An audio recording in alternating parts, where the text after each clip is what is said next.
લોકોને good morning, જય સ્વામિનારાયણ, જય શ્રી કૃષ્ણ અને જય માતાજી. આપ લોકોનું ફરી પાછું સ્વાગત છે. ઘણા બધા દિવસ પછી મળ્યા એવું લાગે છે. મને તો એવું લાગતું હતું સાહેબ કે મહિના દિવસનો બ્રેક પડી ગયો એવું હતું, પણ થોડી ઘણા વ્યસ્તતા હતી અને ખાસ કરીને જે કામ માટે ખરેખર આપણા સેશનની અંદર આપણે ગેપ રાખ્યો હતો એ કામ તો હજી થયું જ નથી. હા, એ કામ હજી આજના દિવસે પતે એમનું તો બુક પ્રિન્ટિંગનું કામ, એટલે કીધું આપણે હજી એકાદ વખત મળી લઈએ અને પછી બાકીનું કામ છે એ આપણે પછી અમે કરી નાખશું. બરોબર છે? તો હવે આપણે લોકો તમે લોકોએ ગઈકાલે અથવા તો ડે બિફોર યસ્ટરડે તમે લોકોએ આપણે ગુજરાતના અર્થતંત્રની વાતો કરતા હતા. આપણે જોયેલો છે એકાદ કલાકનો સેશન જે હતો એ એકાદ કલાકનો સેશન ગુજરાતના અર્થતંત્ર ઉપરની આપણે વાતો કરતા હતા. એ જ ટોપિકને આપણે આગળ વધારવો છે, જેથી કરીને આ ગુજરાતનું અર્થતંત્ર જો આજના સેશનની અંદર પૂરું થઈ જાય તો પછી બાકીના જે ટોપિક છે, એક તો ખાસ કરીને વસ્તીવાળો મુદ્દો છે. વસ્તીવાળો મુદ્દો છે અને ખાસ કરીને ઇન્ફ્રાસ્ટ્રક્ચર વાળો મુદ્દો છે, એ બંનેને આપણે જ્યારે કરંટ અફેર્સના સેશન લેતા જશું એની જોડે જ કરી નાખશું, જેથી કરીને કારણ કે બટ ઓબ્વિયસ યાર વસ્તીના મુદ્દાની ચર્ચા કરીએ એ સ્ટેટિક જીકે નો પોર્શન છે. વસ્તીની અંદર તો એ જ જોવાનું છે વસ્તી વધારાનો દર કેટલો છે, કયા રાજ્યની અંદર સૌથી વધારે દર છે, પોપ્યુલેશન ડેન્સિટી કેટલી કઈ જગ્યાએ વધારે છે, વસ્તી ઘનતા જેને કે વસ્તી ગીચતા જેને કહો છો, આ બધા કન્સેપ્ટ છે. હા, ક્વેશ્ચન કઈ રીતે પૂછાય છે એની અંદરથી, પણ એક વસ્તુ તો છે કે જ્યારે તમને લોકોને વસ્તીનો પ્રશ્ન પૂછવામાં આવે, સેન્સસનો ડેટા પૂછાય એટલે દર વખતે બે ક્વેશ્ચન તો સેન્સસના હશે. દરેક જીપીએસસી પરીક્ષામાં ઓછામાં ઓછા બે ક્વેશ્ચન સેન્સસના હોય, પણ એના માટે સ્ટેટિક જીકે જે છે ફેક્ચ્યુઅલ ડેટા છે એ જ આપણે કન્સિડર કરવાનો છે. અને એ જ વસ્તુ જે તમને લોકોને બુક પ્રોવાઈડ કરેલી છે એ બુકની અંદર જે ડેટા છે હાયરાર્કી મુજબ ગોઠવેલા છે, સૌથી વધુ સૌથી ઓછા 5, બસ આ ડેટા એક વખત રટ્ટો મારી દેજો, લગભગ ક્વેશ્ચન બહાર નહીં જાય. અને છતાં પણ જે નવા ડેટા છે આપણે તમને યાદ હોય તો ઘણી વખત પેલા કરંટ અફેર્સના સેશનની અંદર ચર્ચા કરતા છીએ કે જે લેન્સેટનો રિપોર્ટ હતો કે વિશ્વની અંદર 2100 સુધીમાં ભારતની વસ્તી કેટલી હશે, નોટ ઓન્લી ઇન્ડિયા પણ આખા વિશ્વની વસ્તી 2100 વર્ષ સુધીમાં કેટલી હશે એના ટાર્ગેટ પણ હતા. અને આપણે એ પણ ટાર્ગેટ એમાં જોયેલા હતા કરંટની અંદર. તો આવા થોડા ઘણા મુદ્દા છે, કારણ કે પોપ્યુલેશનની અંદર હવે એવા કોઈ પ્રકારના બેઝિક ક્વેશ્ચન પૂછવાના બદલે લોકો કંઈક નવા ટ્રેન્ડથી ક્વેશ્ચન પૂછે છે, કોઈ આવા લેન્સેટ જેવી સંસ્થાના રિપોર્ટ આવેલા હોય એ પૂછી નાખે છે, તો આપણા માટે એ અગત્યનું. બરાબર છે? આજે શક્ય હોય તો આપણે ગુજરાતનું અર્થતંત્ર પૂરું કરી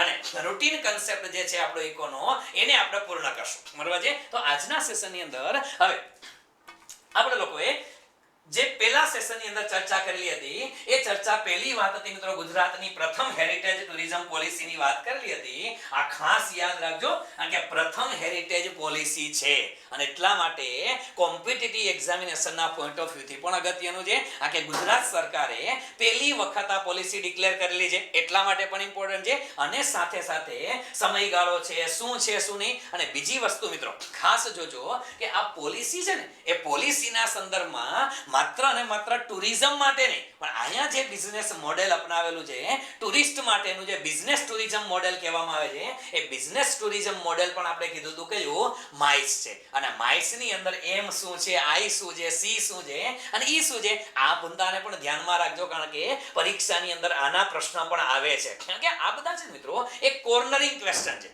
બધા મુદ્દા કેવા છે? કોર્નરિંગ મુદ્દા છે. ઘણી વખત આપણા ધ્યાનમાં નથી આવતા પણ પરીક્ષકની નજરમાં હોય છે, એટલા માટે આ કોર્નરિંગ મુદ્દાને આપણે ધ્યાનમાં રાખવાના છે. ઓકે, ત્યાર પછી આપણે લોકોએ બીજા મુદ્દાની ચર્ચા કરેલી હતી અને એ મુદ્દો હતો લિથિયમ રિફાઇનરી. આ પણ એટલો જ ઇમ્પોર્ટન્ટ ટોપિક છે મિત્રો, કારણ કે બટ ઓબ્વિયસ યાર ભારત દેશની અંદર પહેલી લિથિયમની રિફાઇનરી સ્થાપના થઈ રહી હોય અને એ રિફાઇનરી પાછી ગુજરાતમાં હોય તો બટ ઓબ્વિયસ યાર આ ક્વેશ્ચન તો એવો છે કે ઓલ ઇન્ડિયા લેવલે જેટલી કોમ્પિટિટિવ એક્ઝામ લે ને બધા માટેનો હોટ ટોપિક છે. પણ આ રિફાઇનરી સ્થપાય છે ક્યાં? ગુજરાતમાં. તો બટ ઓબ્વિયસ યાર ગુજરાત માટે તો હોટ ટોપિક છે. એટલે આવનારી જીપીએસસી પરીક્ષાની અંદર આ લિથિયમ રિફાઇનરીને લગતા પ્રશ્ન હોય, લિથિયમના રિઝર્વને લગતા પ્રશ્ન હોય, લિથિયમના યુઝને લગતા પ્રશ્ન હોય, એ પણ અગત્યના છે. જોડે આપણે આ મુદ્દાની જોડે કરંટ અફેર્સના ટોપિકની પણ ચર્ચા કરેલી હતી કે લિથિયમનો ઉપયોગ શેમાં થાય છે? તો કે બેટરી બનાવવામાં. અને બેટરી બનાવી છે તો બેટરી મોટા ભાગે મોબાઈલમાં અને ભારત દેશ છે એ 2030 સુધીમાં આપણો ટાર્ગેટ છે કે આપણે લોકો 30% વાહનો છે એ ઇલેક્ટ્રિક થી ચાલતા કરી દેશું અને એના ભાગ સ્વરૂપે વિશ્વનો સૌથી ધનિક વ્યક્તિ આજની તારીખે તો વિશ્વનો જોબ બેઝોસને પછાડી અને જે વ્યક્તિ આજની તારીખે વિશ્વનો સૌથી ધનિક વ્યક્તિ છે એ કોણ છે? Allan Musk. એલન મસ્ક આવે છે પોતાની કંપની ટેસ્લા લઈને ભારત દેશની અંદર અને નીતિન ગડકરી સાહેબે કન્ફર્મ ન્યૂઝ કીધેલા હતા અને એટલું નહીં અત્યારે ટેસ્લા કંપની છે એનું હેડક્વાર્ટર ભારતની અંદર બેંગાલુરુની અંદર સ્થપાઈ પણ ગયું છે એટલે ઓલરેડી કંપની આવી ગઈ છે એની પણ ચર્ચા કરી હતી કારણ કે કરંટનો મુદ્દો છે અને એ કરંટના મુદ્દાની સાથે કંપનીએ નેધરલેન્ડ થ્રુ આવેલી છે. કયો વે પસંદ કરેલો છે? આ નેધરલેન્ડ રૂટથી થયેલી આવેલી છે. શું કામ? આ કે વિશ્વની મોટા ભાગની કંપનીઓ છે એ સિંગાપુર છે, મોરેશિયસ છે અથવા તો નેધરલેન્ડ, આ ત્રણ અમુક દેશ એવા છે કે જેને શું કહેવાય છે?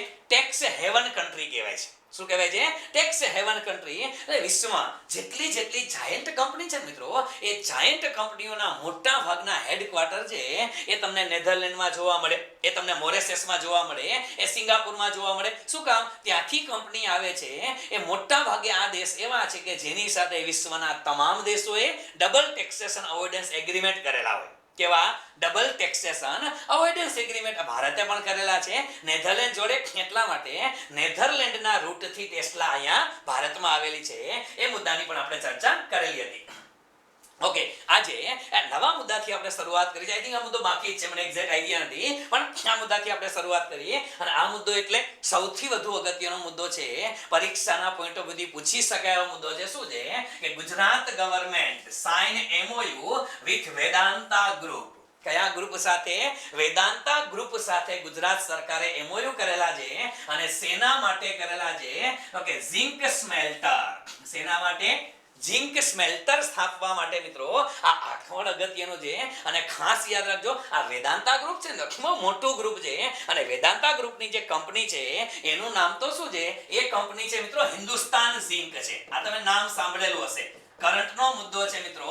હિન્દુસ્તાન ઝિંક લિમિટેડ જે છે એ હિન્દુસ્તાન ઝિંક ભારતની અંદર ગુજરાત શ્રેષ્ઠ કંપની છે અને વિશ્વની, યાદ રાખજો મિત્રો, વિશ્વની સૌથી જે લાર્જેસ્ટ કંપની હોય છે ને, જે લોકો ઝિંક બનાવે છે, સિલ્વર બનાવે છે અથવા તો બાર બનાવે છે, આ ઝિંક સિલ્વર એના માટેની વિશ્વની જે લાર્જેસ્ટ કંપનીઓનું ગ્રુપ છે ને એની અંદર હિન્દુસ્તાન ઝિંક છે. અને આ હિન્દુસ્તાન ઝિંક ગુજરાત સરકાર સાથે MOU કરે અને ઝિંક સ્મેલ્ટર બનાવે. અને એની અંદર પણ ખાસિયત છે મિત્રો કે ગ્રીનફિલ્ડ ઝિંક ઝોન જે છે એના દ્વારા તૈયાર કરવામાં આવશે. ગ્રીનફિલ્ડ એટલે પર્યાવરણને નુકસાન ન થાય એવા વિચારથી, પર્યાવરણને નુકસાન ન થાય એવી રીતે આ ઝિંક સ્મેલ્ટર બનાવવાની વાત ચાલી રહી છે અને એના MOU થઈ ગયા છે. 10,000 કરોડ રૂપિયા રોકશે. આ કંપની કેટલા રૂપિયા રોકશે? 10,000 કરોડ રૂપિયા વેદાંતા ગ્રુપ રોકશે. અને વેદાંતા ગ્રુપનું નામ છે અને એની જે કંપની છે શું નામ છે? એ કંપનીનું નામ છે મિત્રો હિન્દુસ્તાન ઝિંક કંપની છે. તો આ પણ યાદ રાખશું, વિશ્વની લાર્જેસ્ટ કંપનીઓ છે એની અંદરનું એક નામ છે હિન્દુસ્તાન ઝિંક. અને એની સાથે તાજેતરમાં MOU થયા છે. હવે ઘણી વખત એવું લાગે સેવિકા તાજેતરના MOU ખબર કેમ પડે? અરે ભલા માણસ, કાંઈ નહીં કરવાનું, આ બધાના ફોટોગ્રાફ જોવો છે, બધાએ માસ્ક બાંધેલા છે, બસ આ માસ્ક વાળા ફોટા હોય એ બધા કેવા હોય? એટલે એ તાજેતરના ફોટો હોય. જસ્ટ જોક અબાઉટ પણ તાજેતરની અંદર આ ગ્રુપ થયેલા હતા. તો આપણા માટે એ પણ અગત્યનો છે. સાથે સાથે જે છે ઝિંક, લીડ, સિલ્વર આ બધી વસ્તુ આ બનાવે છે. આ હિન્દુસ્તાન ઝિંક છે એ ઝિંક બનાવે છે, સિલ્વર બનાવે છે, લીડ બનાવે છે. તો આ બધી વસ્તુનું ઉત્પાદન કોણ કરે છે? હિન્દુસ્તાન ઝિંક દ્વારા કરવામાં આવે છે. અને આ સ્થાપના ક્યાં કરવામાં આવશે? તો કીધું છે એટ તાપી. પણ તાપીમાં કઈ જગ્યાએ? તો તાપી ડિસ્ટ્રિક્ટની અંદર ડોસવાડા GIDC છે. આ યાદ રાખી લેજો, ડોસવાડા GIDC, ડોસવાડા GIDC. હા, એટલે તમારા તાપી વાળા જે વિદ્યાર્થીઓ જોતા હશે એને આ નામ સારું લાગશે. બાકી અમારે રાજકોટની અંદર આવે તો અમે કે આજી GIDC, મેટોડા GIDC, આવો સાપર વેરાવળ GIDC આવે. એટલે તમારા જે તે રાજ્ય જિલ્લાની અંદર તમારા જે નામ છે આ ડોસવાડા GIDC જે છે એની અંદર સ્થાપના કરવામાં આવશે. અને એટલા માટે આ તાપી ડિસ્ટ્રિક્ટને પસંદ શું કામ કર્યો? તો આજના સેશનની અંદર જ મિત્રો આપણે જોવાના છે ગુજરાતની નવી ઇન્ડસ્ટ્રીયલ પોલિસી. યસ મિત્રો, ગુજરાતની નવી ઇન્ડસ્ટ્રીયલ પોલિસી જે જાહેર થયેલી છે એને આપણે ધ્યાનમાં રાખવાનું છે. આ કે 2019 ના એન્ડમાં આપણી જૂની ઇન્ડસ્ટ્રીયલ પોલિસી પૂરી થઈ ગઈ હતી અને 2020 થી ગુજરાતની નવી ઇન્ડસ્ટ્રીયલ પોલિસી આવી છે અને ગુજરાતની નવી ઇન્ડસ્ટ્રીયલ પોલિસી એમ કહે છે, ન્યૂ ઇન્ડસ્ટ્રીયલ પોલિસી, કે જો તમારા ઉદ્યોગો તમે લોકો આર્થિક રીતે જે પછાત વિસ્તાર છે, આવા પછાત વિસ્તારની અંદર તમે લોકો આ તમારા ઉદ્યોગની સ્થાપના કરશો તો તમને ઘણા બધા બેનિફિટ આપશે. અને ખાસ કરીને અનુસૂચિત જાતિ જનજાતિના લોકો જ્યાં રહે છે, આદિવાસી લોકો જે વિસ્તારમાં રહે છે, એ એરિયાની અંદર જો તમે તમારા ઇન્ડસ્ટ્રી સ્થાપના કરશો તો અમે તમને ઝાઝા પ્રલોભન આપશું. આ સૌથી મોટો અગત્યનો મુદ્દો છે શેનો? ન્યૂ ઇન્ડસ્ટ્રીયલ પોલિસી ઓફ ગુજરાતનો, કે જનજાતીય ક્ષેત્ર હોય એની અંદર કારખાનું નાખો, એની અંદર ઇન્ડસ્ટ્રી નાખો, તમને ટેક્સ બેનિફિટ થી માંડી અને ઘણા બધા લાભ આપવાના છે.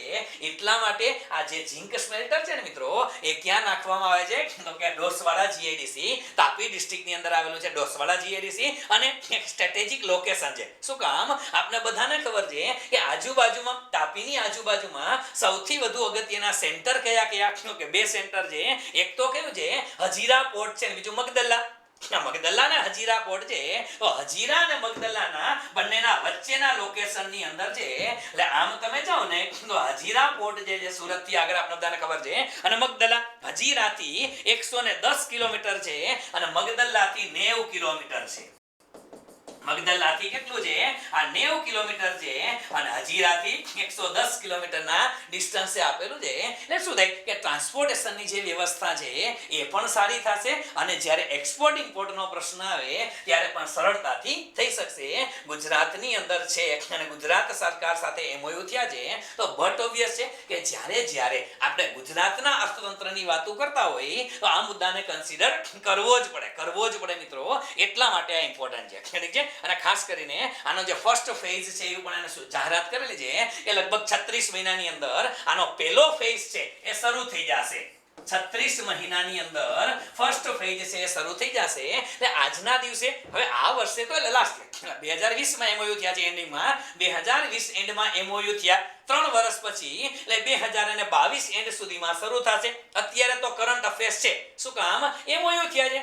આ મિત્રો જો સમજો, આ જે બધા મુદ્દા છે મિત્રો, એ કામ શું કામ લાગે છે કે જ્યારે 2 વર્ષ 3 વર્ષ પછી આ પ્લાન્ટ ઓપરેટ થશે, પહેલો ફેઝ શરૂ થશે, ત્યારે વન્સ અગેન આ ક્વેશ્ચન છે એ કરંટ અફેર્સમાં આવશે. અત્યારે તો એમઓયુ થયા છે અને ત્યારે પ્લાન્ટ શરૂ થશે. એટલે ઘણી વખત વિદ્યાર્થી વિચારે સાહેબ કે ઘણી વખત જૂના પ્રશ્ન પૂછાય છે. પ્રશ્ન જૂના નથી હોતા, પ્રશ્ન જે તે વખતે નવો હતો અને ત્યારે એમ કીધું કે 2 વર્ષ પછી શરૂ થશે. હવે શું થયું હોય, તમે જ્યારે તૈયારી કરતા હોય ત્યારે એ પ્રોજેક્ટને 2 વર્ષ થઈ ગયા હોય અને 2 વર્ષ થયા હોય એમઓયુ ને, એટલે શરૂ થતો હોય અને શરૂ થતો એટલે ક્વેશ્ચન પડે. એટલે પ્રશ્ન એ છે કે જો જૂના મુદ્દાને ઇન્ટરલિંક કરતા જાવ ને તો વાંધો નહીં આવે. ઠીક છે? તો એક નાનો એવો મુદ્દો છે,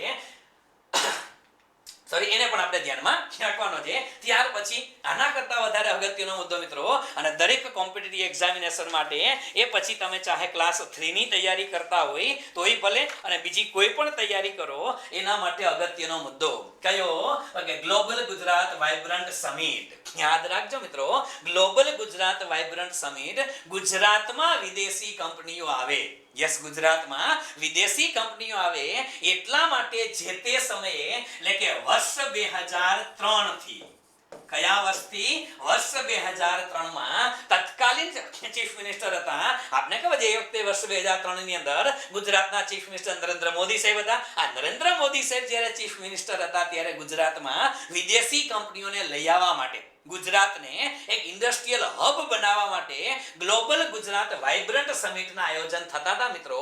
અને આ global Gujarat vibrant investment summit થતી હતી. એની અંદર શું થાય કે વિશ્વના જુદા જુદા દેશોના ડેલિગેટ્સ આવે. આની અંદર વિશ્વના અલગ અલગ દેશ છે, એ અલગ અલગ દેશના ડેલિગેટ્સ આવે છે અને એ લોકો શું કરે?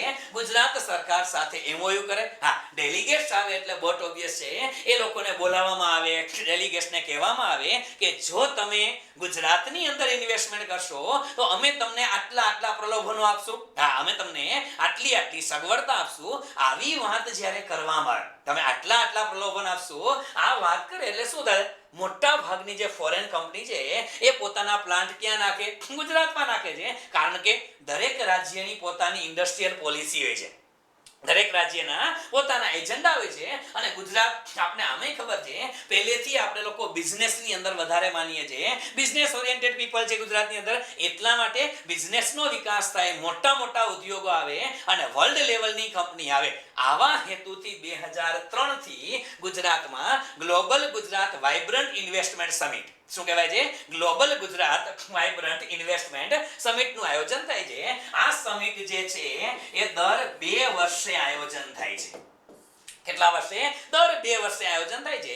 અને એ વખતે જ્યારે પહેલી કારણ કે હવે તો શું છે મિત્રો, ગયા વર્ષે એટલે 2019 માં, આજે તમે ફોટો જોવો છો, આ 2019 ની સમિટનો છે. 2019 ની સમિટ હતી એ 9th સમિટ હતી. કેટલામી? 9મી સમિટ હતી આ. અને હવે બટ ઓબ્વિયસ છે કે સાહેબ 2021 ના વર્ષની અંદર 10મી સમિટનું આયોજન થશે. પણ આ કોરોનાની મહામારી છે એટલે ક્યારે થાય હજી કઈ ફિક્સ નથી. ગુજરાત સરકાર છે તો ઈચ્છા થશે, ચૂંટણીનો માહોલ છે, સારા રિઝલ્ટ આવે તો કરશે, નહીંતર થોડા સમય પછી. પણ આ વર્ષ એવું છે કે જેની અંદર global Gujarat vibrant investment summit થવાની હતી, પણ અત્યારે કોરોનાને લીધે નથી થઈ. પણ એ કેટલામી? 10મી હતી.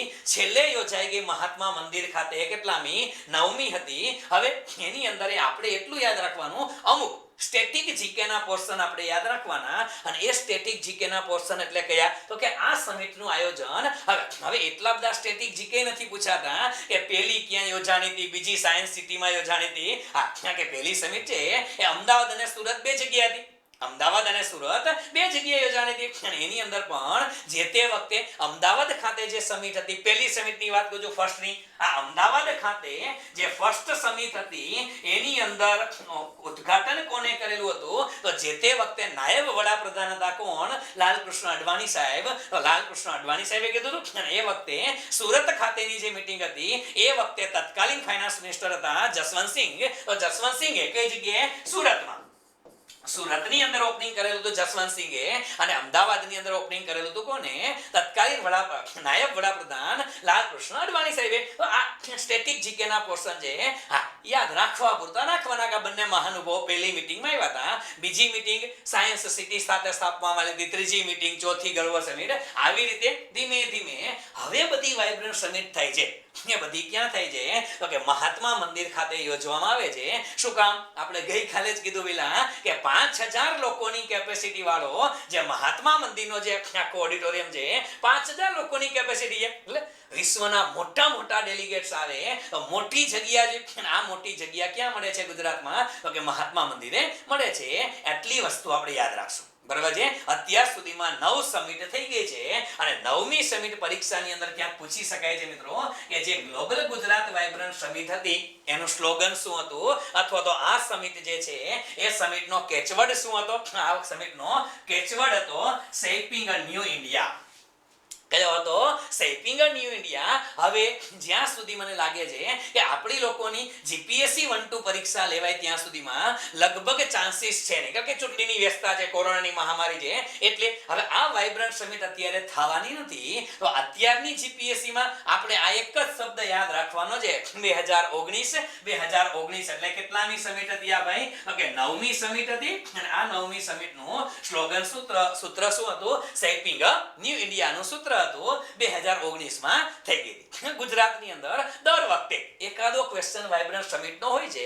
પણ હવે 2 વર્ષ થઈ ગયા છે. જો કદાચ પરીક્ષકને લાગે કે આઉટ ઓફ ડેટેડ છે તો ના પૂછે, અને પૂછવું હોય તો આવા કે બેઝિક ફંડા છે એ તમને પૂછે. બરાબર છે? એટલે એક વસ્તુ આ કરવાની. બીજો એક શબ્દ આવે, ઘણી વખત આપણે એવો પ્રશ્ન થાય સાહેબ કે આ વાઇબ્રન્ટ સમિટ થાય છે, ફોરેનના ડેલિગેટ્સ આવે છે, તો આ ફોરેનના ડેલિગેટ્સ અહીંયા આવે, ઇન્ડિયા સુધી આવે. આપણે વિચારતો હોય કે સર ફોરેનના ડેલિગેટ્સ ઇન્ડિયા સુધી આવે તો એ લોકો કઈ રીતે આવતા હશે? એને જાણકારી કઈ રીતે મળતી હશે? એને ઇન્વિટેશન આપવું પડે ને. તમારી ઘરે મેરેજનો પ્રસંગ હોય, મારી મેરેજનો પ્રસંગ હોય, તો આપણે ઇન્વિટેશન દેવા જાય કે ન જાય? જવું પડે. તો શું આમાં તો અમેરિકાથી આવે છે, જર્મનીથી આવે છે, જાપાનથી આવે છે, આખા વર્લ્ડમાંથી આવે છે.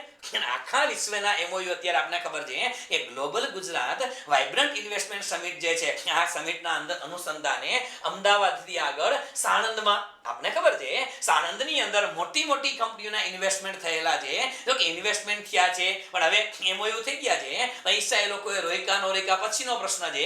MOU થઈ ગયા છે. આ ટાટા નેનોનો એક પ્લાન્ટ હતો એ જો કે બંધ હાલતમાં છે સાણંદમાં, બીજું ક્યાં ઘેર છે નહીં. એટલે જુદા જુદા ઇન્વેસ્ટમેન્ટ થઈ ગયા છે. MOU સાઈન થયા. MOU એટલે શું થાય પેલા બધાને ખબર હોય છે. MOU એટલે મેમોરેન્ડમ ઓફ અન્ડરસ્ટેન્ડિંગ છે. આ પછી નવું નથી કે આ મેમોરેન્ડમ ઓફ અન્ડરસ્ટેન્ડિંગ સાઈન થઈ ગયા છે. પણ હવે રિયલમાં એ લોકો અહીંયા ગુજરાતમાં કંપની નાખે છે કે કેમ એ હજી ફિક્સ નથી, પણ MOU થઈ ગયા છે. બરાબર. બીજી વસ્તુ એ સાહેબ આ લોકોને આપણે બોલાવા કઈ રીતે આવે, કઈ રીતે એ લોકોને ઇન્વિટેશન દેવા જવા પડે. તો પછી એવું કરે કે આને ઇન્વિટેશન દેવા કોને મોકલવાના, એ કે મજા આવે ને મોકલી દો. ના, એવું ન હોય. ગુજરાત સરકાર વતી આ શબ્દ પરીક્ષાની અંદર પૂછી શકે એવો મુદ્દો છે કે ગુજરાત સરકાર વતી આવી કોઈ પણ વાઇબ્રન્ટ સમિટ થતી હોય તો અત્યાર સુધીની જેટલી ગ્લોબલ ગુજરાતી વાઇબ્રન્ટ સમિટ થઈ છે એ બધી જ વાઇબ્રન્ટ સમિટ માટે મિત્રો આના માર્કેટિંગ કરવાનું કામ કોણ કરે, વાઇબ્રન્ટ સમિટને મેનેજમેન્ટ કરવાનું કામ કોણ કરે છે, તો વાઇબ્રન્ટ સમિટનું મેનેજમેન્ટ કરવાનું કામ કરતી ગુજરાતની સંસ્થા એ કઈ છે, ઇન્ડેક્સ્ડ બી છે. કઈ સંસ્થા છે? ઇન્ડેક્સ્ડ બી નામની સંસ્થા છે. એને કહેવામાં આવે છે ઇન્ડસ્ટ્રીયલ એક્સટેન્શન બ્યુરો. શું છે? આ પરીક્ષાની અંદર જીપીએસસી નો પૂછાયેલો સવાલ છે અને સવાલ શું હતો કે ગુજરાત સરકારના માર્કેટિંગ આર્મ તરીકે, કોના તરીકે? ગુજરાત સરકારના માર્કેટિંગ આર્મ તરીકે કોણ કામ કરે છે? તો ગુજરાત સરકારના માર્કેટિંગ આર્મ તરીકેનું કામ કોણ કરે છે? ઇન્ડેક્સ્ડ બી નામની સંસ્થા કરે છે. આ આપને ખબર હોવી જોઈએ. ઇન્ડેક્સ્ડ બી ઇન્ડસ્ટ્રીયલ એક્સટેન્શન બ્યુરો, આનું ફૂલ ફોર્મ છે ઇન્ડસ્ટ્રીયલ એક્સટેન્શન બ્યુરો. એટલે જેટલી ગુજરાત સરકાર આવી કોઈ પણ મોટી ઇવેન્ટ કરે, એવું નહીં કે ખાલી વાઇબ્રન્ટ સમિટ ના, ગુજરાતની અંદર જેટલી પણ મેગા ઇવેન્ટ થાય છે આ બધી જ મેગા ઇવેન્ટનું મેનેજમેન્ટ કરવાનું કામ કોણ કરે છે? ઇન્ડેક્સ્ડ બી નામની સંસ્થા કરે છે. એ પણ એક સ્ટેટિક ફેક્ટ છે, પણ પરીક્ષામાં ભૂતકાળની અંદર તમે જૂના પેપર જોજો તમને આ શબ્દ જોવા મળશે. ઇન્ડેક્સ્ડ બી, તો એને પણ આપણે યાદ રાખી લેશું. અને ઇન્ડેક્સ્ડ બી નો હેતુ શું છે? હેતુ શું છે? એક જ હેતુ છે કે જે કોઈ પણ રોકાણકારો હોય, જે રોકાણકારો હોય ને એને રોકાણને લગતી તમામ માહિતી એક જ જગ્યાએથી મળી રહે. એને જે તમામ માહિતી જે છે એને એક જ જગ્યાએથી મળી રહે. બસ આનો મુખ્ય હેતુ છે કે કોઈ પણ ઇન્વેસ્ટર જે વિશ્વના કોઈ પણ દેશમાંથી આવતો હોય અને જો એને ગુજરાતમાં ઇન્વેસ્ટમેન્ટ કરવું હોય તો કઈ જગ્યાએ કરવું, એના માટેના રૂલ્સ શું છે, રેગ્યુલેશન શું છે, એની ટર્મ્સ કન્ડિશન શું છે, આ બધી જ વસ્તુની માહિતી તમને ક્યાંથી મળી જશે? એક જ જગ્યાએથી. કોની પાસેથી? ઇન્ડેક્સ બી પાસેથી. એટલે ઇન્ડેક્સ બી જે છે એ ગુજરાત સરકાર માટે એક સ્ટ્રેટેજિક સંસ્થા છે અને ગુજરાત સરકારનું શું છે? માર્કેટિંગ આર્મ છે. જેટલું પણ ગુજરાત સરકારનું ઇન્ડસ્ટ્રીયલ લેવલે માર્કેટિંગ થાય છે એ બધું કોણ કરે છે? ઇન્ડેક્સ બી નામની સંસ્થા કરે છે. આને પણ યાદ રાખશું. વાઇબ્રન્ટ સમિટ અને વાઇબ્રન્ટ સમિટની અંદર એનું માર્કેટિંગ કરવાની જવાબદારી, મેનેજમેન્ટની જવાબદારી, ઇન્વિટેશન આપવાના, બધા ડેલિગેટ્સને બોલાવવાના, આ બધી જવાબદારી કોણ સ્વીકારે? ઇન્ડેક્સ્ડ બી સંભાળે છે. એટલા માટે આ ઇમ્પોર્ટન્ટ છે.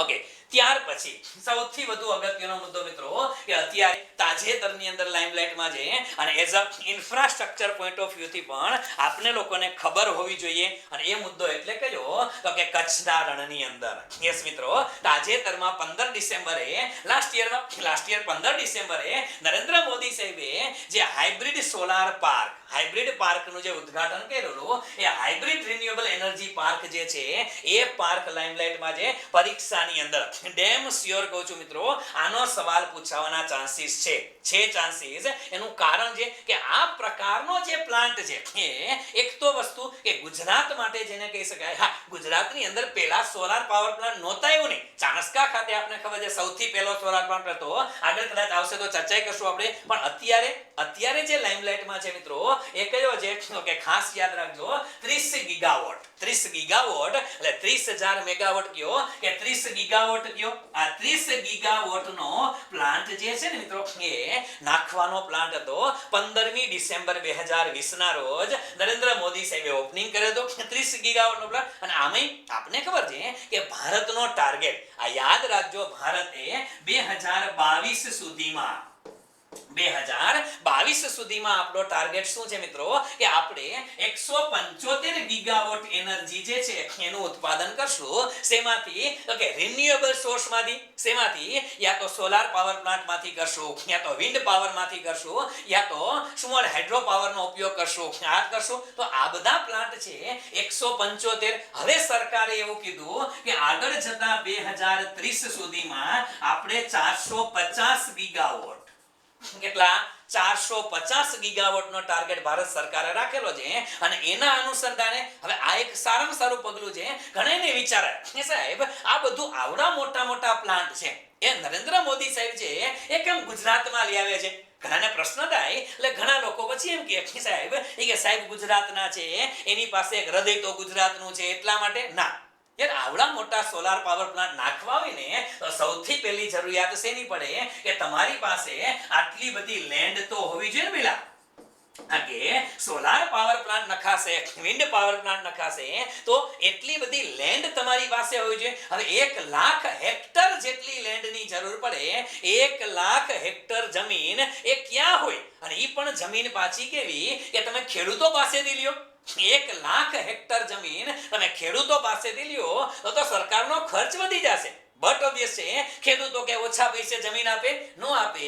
એટલા માટે એને સ્ટ્રેટેજિક લોકેશન પસંદ કર્યું. કયું? કચ્છનું લોકેશન. અને આપને ખબર છે કચ્છની અંદર જે વેરાન જગ્યા છે અને એમાંય ખાસ કરીને જે પાકિસ્તાન જોડેની જે બોર્ડર છે આ બોર્ડર વાળો એરિયા છે એ વિસ્તારની જમીન છે વેરાન જમીન છે, બંજર જમીન છે.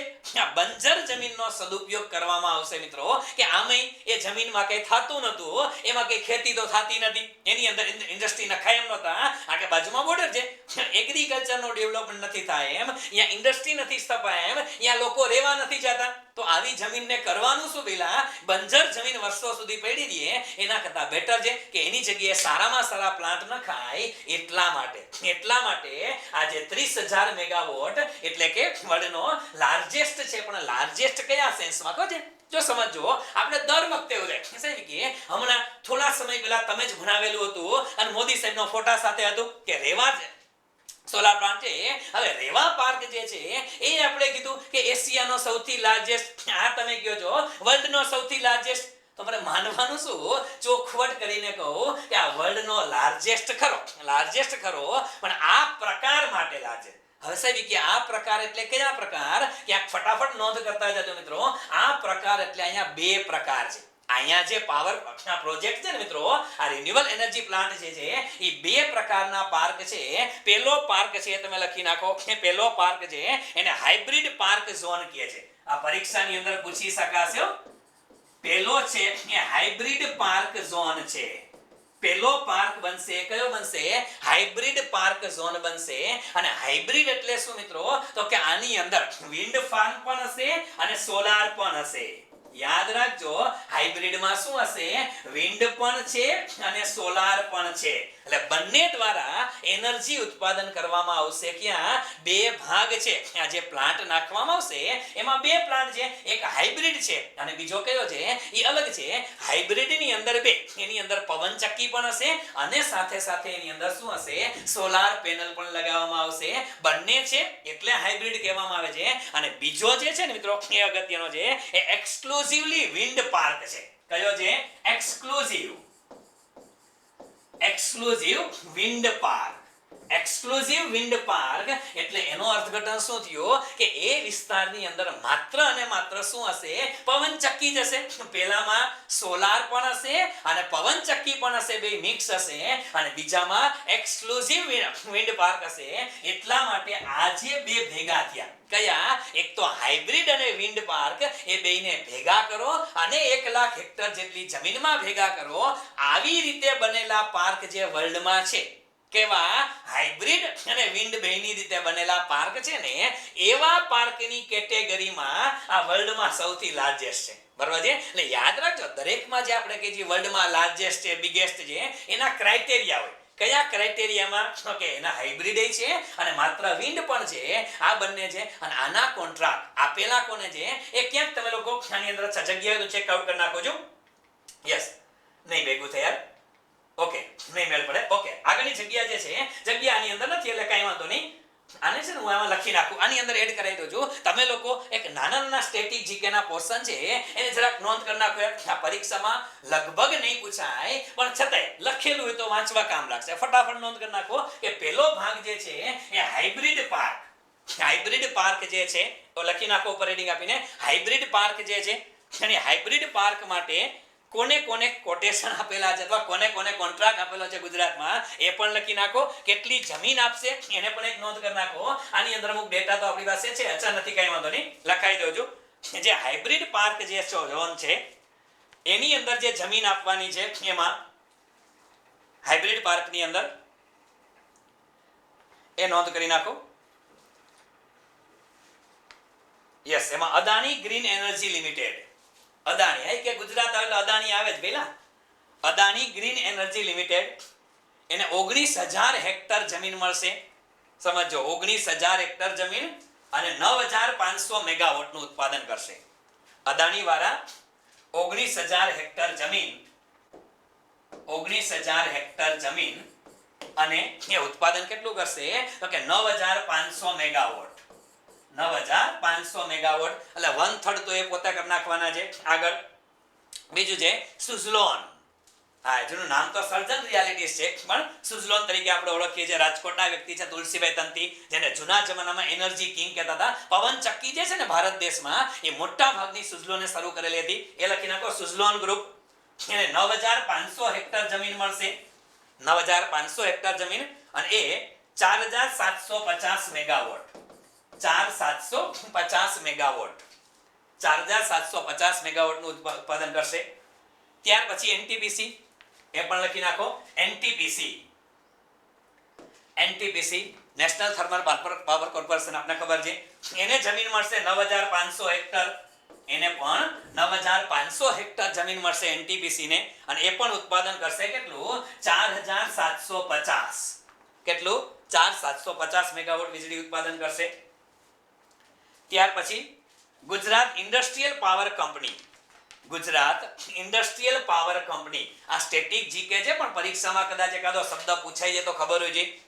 ગુજરાત ઇન્ડસ્ટ્રીયલ પાવર કંપની એને જમીન મળશે 4,750 હેક્ટર. 4,750 હેક્ટર જમીન મળશે અને ઉત્પાદન કરશે 2,375 મેગાવોટ. 2,375 મેગાવોટ વીજળીનું ઉત્પાદન કરશે. અને સાથે Gujarat state electricity corporation, Gujarat state electricity corporation, Gujarat state electricity corporation એને જમીન મળશે 6,650 હેક્ટર. 6,650 હેક્ટર જમીન એને મળશે અને એ 6,650 હેક્ટરની અંદર 3,325 મેગાવોટ, 3,325 મેગાવોટ વીજળીનું ઉત્પાદન કરશે. બરાબર, આ બધા છે ભાગ પાડેલા છે પણ અહીંયા જે છે એ ખાસ યાદ રાખજો. ટોટલ 30,000 પહોંચવા માટે આ પહેલો હતો. કયો ભાગ હતો? કે આ 5 કંપનીઓ છે મિત્રો. પાર્ટ નંબર 1 માં છે કયા પાર્કની અંદર તો કે હાઇબ્રિડ પાર્ક છે. અને હાઇબ્રિડ પાર્કની અંદર સોલાર પણ છે અને વિન્ડ પણ છે, બંને છે. જ્યારે આપણે કીધું કે સેકન્ડ છે ને એ એક્સક્લુઝિવ વિન્ડ પાર્ક છે. કેવો છે? Exclusive wind park. ત્યાં માત્ર અને માત્ર પવનચક્કી લગાડ્યા છે તો એ પણ લખી નાખો part 2. Exclusive wind park, exclusive wind park અને એક્સક્લુઝિવ વિન્ડ પાર્ક છે એની અંદર લખી નાખો 23,000 હેક્ટર જમીન આપશે.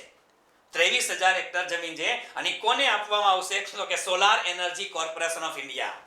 Solar energy corporation of India. Solar energy corporation of India.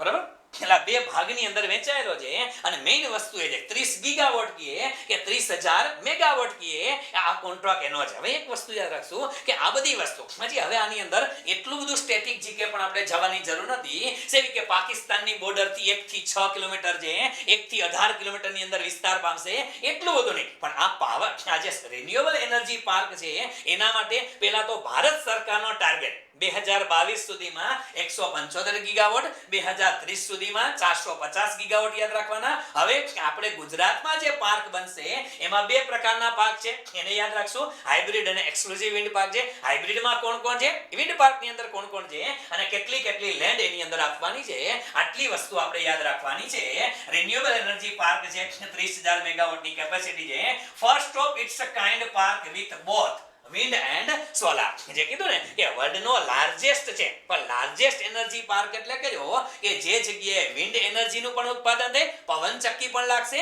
અને સોલાર પેનલ પણ લાગશે. એટલા માટે આ પ્રકારનો વિશ્વનો સૌથી મોટો છે located along the Indo Pakistan border Khavda કચ્છની અંદર ખાવડાની બાજુમાં આયોજિત કરવામાં આવશે. પહેલા ફેઝની અંદર 72,600 હેક્ટર જે વેસ્ટ લેન્ડ છે, આ અગત્યનું છે. વેસ્ટ આપણે કીધું બંજર જમીન હતી, એ બંજર જમીનનો ઉપયોગ શેના માટે કરવો એના માટેનું શ્રેષ્ઠ ઉદાહરણ આ છે. એટલે 7,200 હેક્ટર બંજર જમીન હતી અને 23,000 હેક્ટર જમીન છે એ તો પાછી સારી જમીન છે, બરોબર છે, એના માટે છે. અને આ પાછો મેજર પ્રોજેક્ટ છે શેના માટે 2030 સુધીમાં પ્રાઇમ મિનિસ્ટરનું સપનું છે કેટલું 450 મેગાવોટ. જો તમને 2030 પૂછે તો 450 મેગાવોટ ગીગાવોટ 450 ગીગાવોટ અને 2022 પૂછે તો 175 ગીગાવોટ. આ પણ યાદ રાખી લેજો, પરીક્ષાની અંદર પૂછી શકાય, બરાબર છે. તો આ બાબત તમારા મગજમાં હોવી જોઈએ. શેના માટે તો કે વર્લ્ડનો લાર્જેસ્ટ રિન્યુએબલ એનર્જી પાર્ક, અને ઈ પાછો બને છે ક્યાં, ચાલીએ ઈ બને છે ગુજરાતમાં, એટલા માટે ઇમ્પોર્ટન્ટ છે, બરાબર છે. આટલા માટે આપણે આને પણ યાદ રાખી લેશું. આગળ વધીએ. ઓકે, ગુજરાતની અંદર બીજું આપણે શું ધ્યાનમાં રાખવાનું છે તો સાહેબ આ મુદ્દો અગત્યનો છે. યસ, ઘણા લાંબા સમયથી અમદાવાદ વાસીઓ જેની રાહ જોતા હતા. યસ, આપણે ગુજરાતની અંદર પણ દિલ્હી ગયા છે, એને ખબર છે કે સર દિલ્હીમાં મેટ્રો ચાલે છે. હવે તો ઘણા બધા મહાનગરની અંદર ભારત દેશની અંદર મેટ્રો પ્રોજેક્ટ આવ્યા છે, પણ દિલ્હી મેટ્રોની વાત આવે, હું તો અવારનવાર દિલ્હી ગયો છું, લગભગ 40-42 વખત દિલ્હી જેવો છું, અને દર વખતે દિલ્હી જાય તો દિલ્હીની અંદર આવી મેટ્રોની અંદર મુસાફરી કરવાનો મોકો મળે. આવો મોકો ગુજરાતના લોકોને મેટ્રોમાં બેસવાનો મોકો મળે ને એટલા માટે આ પ્લાન્ટ છે ને એ તો 2010 થી હતો. હા, યોજના 2010 થી જ્યારે ચીફ મિનિસ્ટર તરીકે નરેન્દ્ર મોદી સાહેબ હતા ત્યારે રજૂ થયેલી હતી. કામ એનું થોડુંક મોડું શરૂ થયું કારણ કે સાહેબ પછી સેન્ટરમાં આવી ગયા, કામ પછી પાછળથી ધીમે ધીમે શરૂ થાય. હવે આ દિલ્હી અમદાવાદ મેટ્રો જે છે એ મેગા, હવે મેગા છે ને એ અગત્યનો શબ્દ છે, આ યાદ રાખજો સાહેબ. કે આમાં મેગા ક્યાંથી આવ્યું ઈ કયો? હા, આ મેગા છે, મેગી નથી. સવારમાં નાસ્તો ન કર્યો હોય અથવા તો નક્કી ન હોય, આ મેગી પણ બનાવે. અને એવું નહીં સવારમાં લોકો મેગી બનાવે, અમારા ટેકનિકલ સ્ટાફ વાળા છે એ લોકો ક્યારેક હા એ તમારું ધ્યાન રાખતા એ લોકો મેગી બનાવીને નાસ્તો કરે. બોલો, હા ડાયા અમારા બધા. અને પાછા સાહેબને આગ્રહ કરે, સાહેબ કે જરાક 2 મિનિટ આવો, ખાઈ લ્યો, છોકરા ભણીને રાખશે, એટલે આવું થાય. પણ આ મેગી નથી પેલા, આ મેગા છે. શું છે? મેગા છે. મેગા એટલે શું છે મિત્રો? તો કે metro link express Gandhinagar Ahmedabad. શું છે મેગા? શું છે? Metro link express Gandhinagar Ahmedabad. એટલે તમને ખબર હોવી જોઈએ પહેલા કે ગાંધીનગર થી અમદાવાદ વચ્ચે, ગાંધીનગરથી અમદાવાદ વચ્ચે જે મેટ્રો લિંક બનવાની છે, પહેલો પર્સન ઓપનિંગ થઈ ગયું હતું કોરોના કાળ પહેલા. હવે અત્યારે બાકીની જે લેન છે ટોટલ અહીંયા મિત્રો ટોટલ 5 લાઈન બનવાની છે.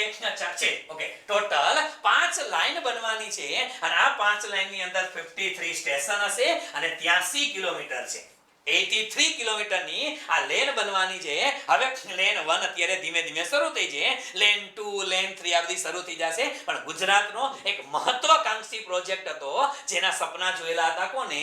ચીફ મિનિસ્ટર તરીકે નરેન્દ્ર મોદીએ જોયેલા હતા અને હવે તો પ્રાઇમ મિનિસ્ટર થઈ ગયા એટલે પ્રોજેક્ટ પૂરો કરવાનો.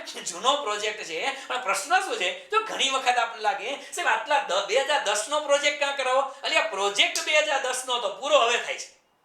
ને પૂરો તો હવે થાય છે એટલે હજી જરૂરી નથી કે તમે લોકો માર્ચ મહિનામાં પરીક્ષા આપો ત્યારે પૂરો થઈ જાય ના આ તો 2021-22 લગી આવશે એટલે આના પ્રશ્ન તો 2021 માં પૂછાય 22 માં પૂછાય 23 માં પૂછાય એટલે આ પ્રશ્ન એવો છે પણ metro link express Gandhinagar Ahmedabad એટલે શું છે મેગા છે અને મેટ્રોનો પ્રોજેક્ટ ગુજરાતનો મેટ્રો પ્રોજેક્ટ છે એ અગત્યનો છે ઠીક છે આ વસ્તુ પણ અગત્યની છે યસ ત્યાર પછી આગળ વધીએ સરસ મજાનું કોટેશન આપેલું હતું અને આ કોટ્સ ઉપરથી ની ખબર પડે how China's BRTS landed up in Modi's Gujarat Now, China's BRTS landed up in Modi's Gujarat. એટલે અહીંથી ખબર પડે એ કે છે એવું છે આ BRTS નો પ્રોજેક્ટ છે China's BRTS landed up બરાબર છે એટલે ખરેખર ચાઇનાનો પ્રોજેક્ટ છે ચાઇનાની અંદર BRTS ચાલે છે એ BRTS ને આપણે ક્યાં લેવા મોદી સાહેબના ગુજરાતમાં લેવા હવે આ જે છે બધું આ તો શું છે પેલા આ ચાઇનાના દ્રશ્ય છે આ ભારતના દ્રશ્ય નહીં ભાઈ આ ચાઇનાના દ્રશ્ય છે ચાઇનામાં BRTS નો પ્રોજેક્ટ હતો BRTS એટલે શું પેલા તો એ લખી નાખો યાર બસ રેપિડ ટ્રાન્ઝિટ સિસ્ટમ શું છે બસ રેપિડ ટ્રાન્ઝિટ સિસ્ટમ છે આને એક યાદ રાખી લેજો કે BRTS એટલે થાય શું બસ રેપિડ ટ્રાન્ઝિટ સિસ્ટમ જે છે એ BRTS એટલે આ બસ રેપિડ ટુરિઝમ નથી ટ્રાન્સપોર્ટેશન નથી શું છે ટ્રાન્ઝિટ સિસ્ટમ પરીક્ષામાં નાની પરીક્ષામાં આવા શબ્દ પૂછાય છે કે બસ રેપિડ ટ્રાન્ઝિટ સિસ્ટમ જે ચાઇનામાં હતી મોદી સાહેબના ગુજરાતમાં કઈ રીતે લાવવાની તો મોદી સાહેબના ગુજરાતમાં આપને ખબર છે અત્યારે ગુજરાતના 4 મહાનગરની અંદર આ BRTS નો કન્સેપ્ટ ચાલુ છે સૌથી પહેલા શરૂ ક્યાં થયો તો કે અમદાવાદ સૌથી પહેલા ક્યાં શરૂ થયો તો કે અમદાવાદની અંદર શરૂ થયો અને ભવ્ય સફળતા મળી અમદાવાદની અંદર ભવ્ય સફળતા મળી ત્યાર પછી અમારા રાજકોટમાં શરૂ થયો પહેલા યસ રંગીલા રાજકોટની અંદર અને અમારે જે મેનેજમેન્ટ છે એ રાજપથ કરે છે પણ રાજકોટમાં BRTS નો રૂટ બહુ લાંબો છે એક જ રોડ ઉપર અમારે BRTS ચાલે છે 150 ફૂટ રિંગ રોડ રાજકોટની અંદર એ અમદાવાદમાં તો ઘણો બધો વિસ્તાર છે રાજકોટનો BRTS સૌથી નાનો છે યાર કારણ કે એક જ વસ્તુ એની અંદર જુદા જુદા પ્રકારના 18 સ્ટોપ આવે છે રાજકોટમાં અમારે રાજકોટમાં માધાપર સર્કલ થી ગોંડલ સર્કલ બોલો એક જ પટ્ટો બાકી આખા રાજકોટમાં ક્યાંય BRTS જોવા મળતી નથી કારણ કે હા BRTS પછી ઘણા કહેશે રાજકોટ વાળા છે કે આપણે તો સિટી બસ ચાલે છે એ RMTS છે હા એ સિટી બસ ચાલે છે BRTS વાળી બસ નથી BRTS જે 150 ફૂટ રિંગ રોડ ઉપર ચાલે છે એ છે પણ કઈ વાંધો નહીં રાજકોટની અંદર થયો ત્યાર પછી સુરત વાસીઓની માંગણી હતી કે સાહેબ અમને પણ બનાવી દો હવે સુરતમાં બની તો મહાનગરપાલિકાની અંદર વડોદરા વાળા કહે કે અમને બનાવી દો બસ આ 4 જગ્યાએ અત્યારે BRTS પ્રોજેક્ટ ચાલુ છે બસ રેપિડ ટ્રાન્ઝિટ સિસ્ટમ અને એ સિસ્ટમ તમને કહે છે હા BRTS છે ને એની ડિઝાઇન છે ને મિત્રો એ અલ્ટ્રા મોડર્ન ડિઝાઇન બનાવેલી છે એ તમને કદાચ ખબર છે અહીંયા જે આની લોકોની ડિઝાઇન છે ને એના કરતા પણ આ ચાઇનામાં જે ડિઝાઇન હતી એના કરતા પણ આપણે લોકોએ સરસ ડિઝાઇન બનાવેલી છે અને એ ડિઝાઇન ભારત દેશની અંદર આ BRTS ની ડિઝાઇન કોને બનાવી તો એ પણ લખી નાખજો મિત્રો સેપ્ટ યુનિવર્સિટીના પ્રોફેસર છે કઈ યુનિવર્સિટી સેપ્ટ યુનિવર્સિટીના પ્રોફેસર શિવાનંદ સ્વામી આ યાદ રાખજો મિત્રો પરીક્ષાની અંદર આ શબ્દ પણ પૂછાયેલો છે ગુજરાતની અંદર આવેલી સેપ્ટ યુનિવર્સિટી અને સેપ્ટ યુનિવર્સિટીના પ્રોફેસર કોણ શિવાનંદ સ્વામી દ્વારા આ કન્સેપ્ટ આપવામાં આવેલો છે શેનો BRTS નો કન્સેપ્ટ છે એને યાદ રાખી લેશું અને BRTS ના કન્સેપ્ટમાં સાહેબ છે શું જે લોકોએ BRTS ના દર્શન ન કર્યા હોય એ કરી લેજો એનું કારણ તમને કહું કે BRTS રોડનું જો આખું સ્ટ્રક્ચર છે કેવું સ્ટ્રક્ચર છે તમે કદાચ અડધાને ખબર જ નહીં કે સાહેબ BRTS માં લશ્કર ક્યાં લડે છે જરાક બતાવું છું અહીં ધ્યાન આપો BRTS રૂટ છે ને એમાં તમે આવું જોયું હશે કે સાહેબ આ એક રૂટ છે જોજો આ રૂટ છે ને આની અંદર આપણે ખબર છે આ BRTS ની બસ દોડતી હોય એક બસ આ બાજુ હાલે છે અને બીજી બસ એ કે સાહેબ પેલી બાજુ ચાલે છે BRTS નો રૂટ છે વચ્ચોવચ હશે આ BRTS નો રૂટ છે એની અંદર પાછા તમને મને વાહન ચલાવવા દે નહીં અને જો તમે હું વાહન ચલાવવા જઈએ તો હા ઓલો અંદર એન્ટ્રી BRTS રૂટની એન્ટ્રી હોય એ એન્ટ્રી રાખતી જગ્યાએ આલા મોટી ઉંમરના લોકો ચોકીદાર કે વોચમેન હોય એને દોરડા લઈને બેસાડે હા, એ શું કરે, જેવા તમે ગાડી ચલાવો એટલે એ લોકો દોરડું ખેંચે નહીં જવાનું પેલા, આ દોરડા બાંધીને રાખવા પડે તો અમુક ઘૂસી જાય છે. અને અમુક લોકોની આદત એવી હોય કે બીઆરટીએસ સિવાય ગાડી હકાલી જ નહીં. ટ્રાફિક હોય તો આ ઘૂસેલી બીઆરટીએસ માં. રાજકોટમાં હજી ઓછું છે, અમદાવાદ ને અમદાવાદમાં સાવ ઓછું છે, પણ સુરત જાવ, કદાચ સુરત વાળા ભાઈઓ બેઠા હશે ને ખબર છે સુરત ની અંદર સેવી કે અમારે બીઆરટીએસ જેવું કઈ હોય જ નહીં, કે બધું આપણું. પણ રાજકોટમાં અમારે જે બીઆરટીએસ ની ડિઝાઇન છે ને એ ઓફિશિયલ ડિઝાઇન કોને, શિવાનંદ સ્વામીની ડિઝાઇન છે. અને કેવી તો કે પેલો અને બીજો રૂટ જોજો, જે બીઆરટીએસ બસ ચાલે છે એના માટે બે રૂટ અંદરો અંદર છે, એક સામે આવે ને એક બીજી જાય. બે બસો એક સાથે ચાલી શકે, ટુ વે થયું તો બે લેન છે, લેન નંબર 1 અને લેન નંબર 2. એની બાજુમાં જે રોડ છે ને બેટા, એની બાજુનો રોડ છે એ કોના માટે, એ જનરલ વ્હીકલ્સ માટે છે. શેના માટે છે, જનરલ વ્હીકલ, એ મોટરસાયકલ માટે, કાર માટે, અન્ય જે વ્હીકલ છે બધાય એ શેમાં ચાલે, એ બાકીની લેનમાં આલે, લેન નંબર 3 અને 4. આવક અને જાવક, સમજાય છે? આવક અને જાવક, આવક છે આ બાજુની જાવક છે તો લેન નંબર 3 અને 4 આલે. લેન નંબર 3 અને 4 હાલે ને ભઈલા, એની બાજુમાં એક સિમેન્ટ કોન્ક્રીટનો રોડ બનાવેલો છે. એની બાજુમાં એકદમ નાની એવી પટ્ટી છે 5 કે 6 ફૂટની. એ 5 કે 6 ફૂટની પટ્ટી છે ને મિત્રો, એ સાયકલ વે છે. યસ મિત્રો, બીઆરટીએસ રૂટની અંદર જે સિમેન્ટ કોન્ક્રીટનો રોડ બન્યો છે એ લેન નંબર 5 અને લેન નંબર 6 છે. સિમેન્ટ કોન્ક્રીટની જે પટ્ટી છે નાની એવી 6 ફૂટની, એ સાયકલ વે છે. એની બાજુમાં તમે કદાચ જોયું હશે ઓલા બ્લોક નાખેલા છે. શું નાખેલા છે, બ્લોક નાખેલા છે. આ બ્લોક્સ નાખેલા છે ચોરસ. એ બ્લોક્સ શેના માટે છે ભાઈ, તો આ બધા બ્લોક્સ છે ને ભઈલા, એ વોકિંગ વે છે. શું છે, એની બાજુમાં આવે એ વોકિંગ વે છે.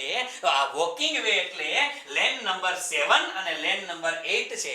અને એની બાજુમાં વોકિંગ વે પૂરો થાય એટલે બંને બાજુ તમે લોકો જોયા હશે સર્વિસ રોડ આવે છે યાર. અને સર્વિસ રોડ એટલે લેન નંબર 9 અને લેન નંબર 10, 10 લેનનો રોડ છે. આ જે બીઆરટીએસ ની જે ડિઝાઇન છે ને, આપને એમ લાગે કે આમાં ડિઝાઇનમાં શું હોય, એ કે રોડ એ રોડ. એટલે આખા વર્લ્ડની અંદર આ શિવાનંદ સ્વામી વ્યક્તિને આખી દુનિયા એમ કે છે એ ગજબ ડિઝાઇન બનાવે છે. શું કામ, આખા બીઆરટીએસ રોડ ઉપર એ ઇલેક્ટ્રિક કેબલ જોવા નહીં મળે. ઇલેક્ટ્રિક કેબલ છે ને પેલા, એ બધા કેવા છે, અંડરગ્રાઉન્ડ છે. કેવા છે, અંડરગ્રાઉન્ડ ઇલેક્ટ્રિક કેબલ આપેલા છે. એટલા માટે અગત્યનો છે, અંદર અંડરગ્રાઉન્ડ ઇલેક્ટ્રિક ના કેબલ છે. તમામ પ્રકારના કેબલ અંડરગ્રાઉન્ડ છે. ડ્રેનેજ વ્યવસ્થા છે, એટલે કોઈ પણ પ્રકારની અવ્યવસ્થા ન સર્જાય એવી ડિઝાઇન છે. અને એટલા માટે આ બીઆરટીએસ છે એ પણ અગત્યનું છે. 4 મહાનગરની અંદર અત્યારે બીઆરટીએસ ચાલુ છે. સ્ટેટિક જીકેનો પોર્શન છે, પણ ગુજરાત માટે, ગુજરાતના વિદ્યાર્થીઓને ખબર હોવી જોઈએ. એટલા માટે આ મુદ્દાને આપણે સમજવાની જરૂર છે. ઠીક છે, સોરી, આગળ વધીએ. Yes,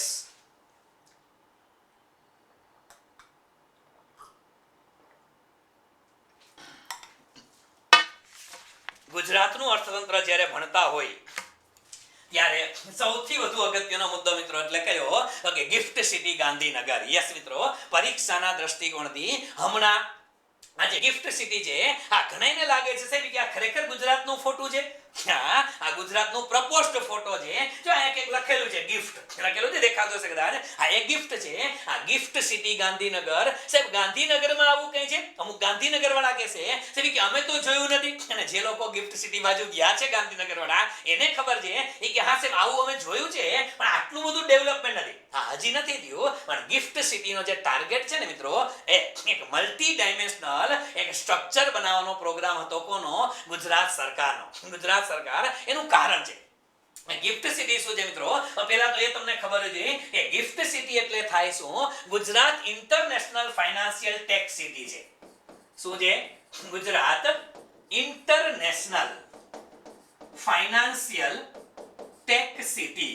Gujarat international financial tech city. અને છે ક્યાં, તો કે ગાંધીનગરની અંદર છે, સાબરમતીના કિનારે છે. હવે Gujarat international financial tech city છે, એનો મુખ્ય હેતુ શું છે મિત્રો, તો એક જ હેતુ છે કે આપણે બધાને ખબર છે કે ગુજરાત છે, ગુજરાતની અંદર સારા ઇન્ડસ્ટ્રી તો છે, ઘણા બધા સારા ઇન્ડસ્ટ્રી આવી ગયા છે ગુજરાતમાં. પણ સૌથી મોટું ગુજરાતનું અર્થતંત્ર તમે જુઓ ને, તો જ્યારે તમને આવા પ્રશ્ન પૂછાય કે ગુજરાતના અર્થતંત્રમાં સૌથી વધુ ફાળો કયા સેક્ટરનો છે, આપને ખબર છે ઇકોનોમીના 3 સેક્ટર આવે. પહેલું સેક્ટર એગ્રીકલ્ચર આવે, બીજું ઇન્ડસ્ટ્રી આવે, અને ત્રીજું સર્વિસ સેક્ટર આવે. ભારતના જીડીપીમાં તમને પૂછે તો ભારતના જીડીપીમાં અંદાજે 55% હિસ્સો કોનો છે? 55% હિસ્સો સર્વિસ સેક્ટરનો છે. શેનો છે? સર્વિસ સેક્ટરનો. પણ જો તમને પૂછે કે ગુજરાતના જીડીપીમાં સૌથી વધુ ફાળો કોનો છે, તો યાદ રાખજો મિત્રો કે ગુજરાતના જીડીપીમાં સૌથી વધુ ફાળો ઔદ્યોગિક ક્ષેત્રનો છે. આ યાદ રાખજો. એનું કારણ છે કે ઔદ્યોગિક ક્ષેત્રનો ફાળો એટલા માટે આપણે ઇન્ડસ્ટ્રીના ચેપ્ટરની અંદર ચર્ચા કરી હતી કે ગુજરાતને આખા ભારતમાં, નોટ ઓન્લી ગુજરાત પણ આખા ભારતમાં જેટલું પેટ્રોકેમિકલ્સનું ઉત્પાદન થાય છે એમાંથી 33% ભારત આખાનું પેટ્રોકેમિકલ્સનું ઉત્પાદન તમે એક બાજુ રાખો, એમાંથી 33% પ્રોડક્શન છે મિત્રો એ માત્ર અને માત્ર ગુજરાતમાં થાય છે. અને બે કંપની, એક એસઆર, એક રિલાયન્સ અને બીજી એસઆર ઓઇલ. હવે એસઆર ઓઇલ વેચાઈ ગઈ છે, નાયરા કંપની થઈ ગઈ, નાયરા એનર્જી નવું થઈ ગયું છે. ઇન્ડસ્ટ્રીના ચેપ્ટરમાં આપણે વાતો કરેલી, બરાબર? તો રિલાયન્સ છે અને નાયરા એનર્જી છે. રિલાયન્સ અને નાયરા એનર્જી આ બંને દ્વારા 33% પેટ્રોકેમિકલ્સનું ઉત્પાદન ગુજરાતમાં થાય છે. એ ઉપરાંત ટેક્સટાઇલ ઇન્ડસ્ટ્રી છે, ડીઝલ ઇન્ડસ્ટ્રી છે, ડાયમંડ ઇન્ડસ્ટ્રી છે, અસંખ્ય ઇન્ડસ્ટ્રી ગુજરાતની અંદર છે ને મિત્રો. એટલા માટે ગુજરાતના અર્થતંત્રમાં સૌથી વધુ ફાળો જે છે એ કોનો છે? ઔદ્યોગિક ક્ષેત્રનો છે. આ યાદ રાખજો, પરીક્ષાનો સવાલ છે. આખા ભારતનું કહે તો સૌથી વધુ ફાળો શેનો છે? સર્વિસ સેક્ટરનો છે. પણ ગુજરાત માટે કહે તો ગુજરાતમાં હજી એટલું બધું સર્વિસ સેક્ટરનો ડેવલપમેન્ટ નથી થયો. શું કામ નથી થયો? ગુજરાતની અંદર સર્વિસ સેક્ટરનો ડેવલપમેન્ટ નથી થયો. એની પાછળનું કારણ છે કે આપણી પાસે એવા હાઈફાઈ ઇન્ફ્રાસ્ટ્રક્ચર નથી. હાઈફાઈ ઇન્ફ્રાસ્ટ્રક્ચર બોલે તો સાહેબ માની લ્યો કે વિશ્વની મોટા ભાગની કંપનીઓ જે છે, જેને આપણે એમએનસી કહીએ છીએ, મલ્ટીનેશનલ કંપની છે મિત્રો. મલ્ટીનેશનલ કંપનીની જે તે દેશમાં તો બ્રાન્ચ હોય, એની ઓફિસ હશે. ભારતમાં મોટા ભાગની જે મલ્ટીનેશનલ કંપની છે એ મલ્ટીનેશનલ કંપનીની જે હેડક્વાર્ટર છે એનું હેડ ઓફિસ, એટલે કે એની હેડ ઓફિસ, ઇન્ડિયાની હેડ ઓફિસ છે ને મિત્રો, એ મોટા ભાગે ક્યાં જોવા મળે છે? મુંબઈમાં, એટલે મહારાષ્ટ્રમાં જોવા મળે છે. હા, ઘણી બધી પૂના બાજુ છે, ઘણી બધી છેલ્લે બેંગ્લોર સુધી છે, પણ મોટા ભાગે કંપની છે એ કંપનીઓની હેડ ઓફિસ ક્યાં છે? મુંબઈમાં જોવા મળે. એટલે મુંબઈને માયાનગરી જેવું તમે કહો છો. મુંબઈમાં વિશ્વની દરેક કંપનીઓના હેડક્વાર્ટર જોવા મળે. હવે આવી રીતે ગુજરાતની અંદર મલ્ટીનેશનલ કંપનીઓ આવે, મલ્ટીનેશનલ કંપની આવે તો એના માટે તમારે એને જે ઇન્ફ્રાસ્ટ્રક્ચર જોઈએ છે, એને જે સુવિધા જોઈએ છે એ આપવી પડે. બટ ઓબ્વિયસ છે, તમે લોકો આપણે જે કોમ્પ્લેક્સ જોયા છે, આપણે જે શોપિંગ મોલ જોયા છે, તમે વિચારો આપણે જોયેલા, તમારી આજુબાજુ જોયેલા શોપિંગ સેન્ટર હોય, તમારા રેસિડેન્ટની આજુબાજુમાં આવેલા કોમ્પ્લેક્સ છે કોમર્શિયલ, એ કોમર્શિયલ કોમ્પ્લેક્સની અંદર તમે ક્યારે કલ્પના કરી શકો કે એપલ વાળાની ઓફિસ એની અંદર ખુલે? તમે ક્યારે કલ્પના કરી શકો કે માઇક્રોસોફ્ટ વાળા છે એ માઇક્રોસોફ્ટ વાળા ઓફિસ તમારા કોમ્પ્લેક્સમાં ખોલે? નહીં ખોલે યાર. એને વ્યવસ્થા જોશે. કે માઇક્રોસોફ્ટનું જ્યારે હેડક્વાર્ટર, ભારતનું હેડક્વાર્ટર બનતું હોય એ લોકો જોશે કે બિલ ગેટ્સ છે, માઇક્રોસોફ્ટના બિલ ગેટ્સ છે આટા મારવા હોય, અહીંયા એને આવવું હોય. હવે માની લ્યો કે બિલ ગેટ્સ અહીંયા આવે તો બટ ઓબ્વિયસ યાર એના માટે વ્યવસ્થા છે. બિલ ગેટ્સ ને અહીંયા આવવું હોય, તમે એમ કહો સાહેબ કે રાજકોટમાં હેડક્વાર્ટર ખોલો ને. અલ્યા રાજકોટમાં હેડક્વાર્ટર ખોલે તો પહેલો પ્રશ્ન એ છે કે અમેરિકાથી રાજકોટ આવવું હોય, અમેરિકાથી રાજકોટની ફ્લાઇટ છે? નથી. એ કે અમેરિકાથી ક્યાં? દિલ્હીથી રાજકોટની ફ્લાઇટ માંડ મળે છે. અમેરિકાથી ક્યાં ગોતવાની? બસ એ લોકોને તમે ટ્રાન્સપોર્ટેશનની ફેસિલિટી નથી આપતા. પછી ટ્રાન્સપોર્ટેશનની ફેસિલિટી ઉપરાંત એ તો મોટા ભાગે પોતાના હેલિકોપ્ટર લઈને આવે, અને હેલિકોપ્ટર લઈને આવે તો જે જગ્યાએ ઉતરેલા હોય એ પોતાની હોટલની ઉપર, હોટલમાં જ હેલિપેડમાં ઉતરે. પેલો પ્રશ્ન એ થાય એ સાહેબ આપણા ગુજરાતની અંદર કે રાજકોટમાં તમને કે એવી હોટલ જોવા મળે કે જે હોટલની ઉપર હેલિપેડ બનાવેલું હોય? કાંઈ નથી. ટાવર નાખી દે છે ગમે એ લોકો કંપનીના. હવે આ સુવિધા નથી યાર, હેલિપેડની સુવિધા નથી, ટ્રાન્સપોર્ટેશન સુવિધા. અને ઇન્ટરનેશનલ લેવલે એ લોકો ત્યાં અમેરિકામાં જે ફૂડ જમે છે એ ફૂડ અહીંયા ભારતમાં એને મળી શકે એવા ચીપ આપણી પાસે છે? એવા રસોઈયા છે? નથી આપણી પાસે. તો આ કોઈ પણ સુવિધા છે ને મિત્રો, એ લોકોને સુવિધા, કારણ કે એ લોકો યાર એક સેકન્ડનો હિસાબ કરીને આવતા હોય છે.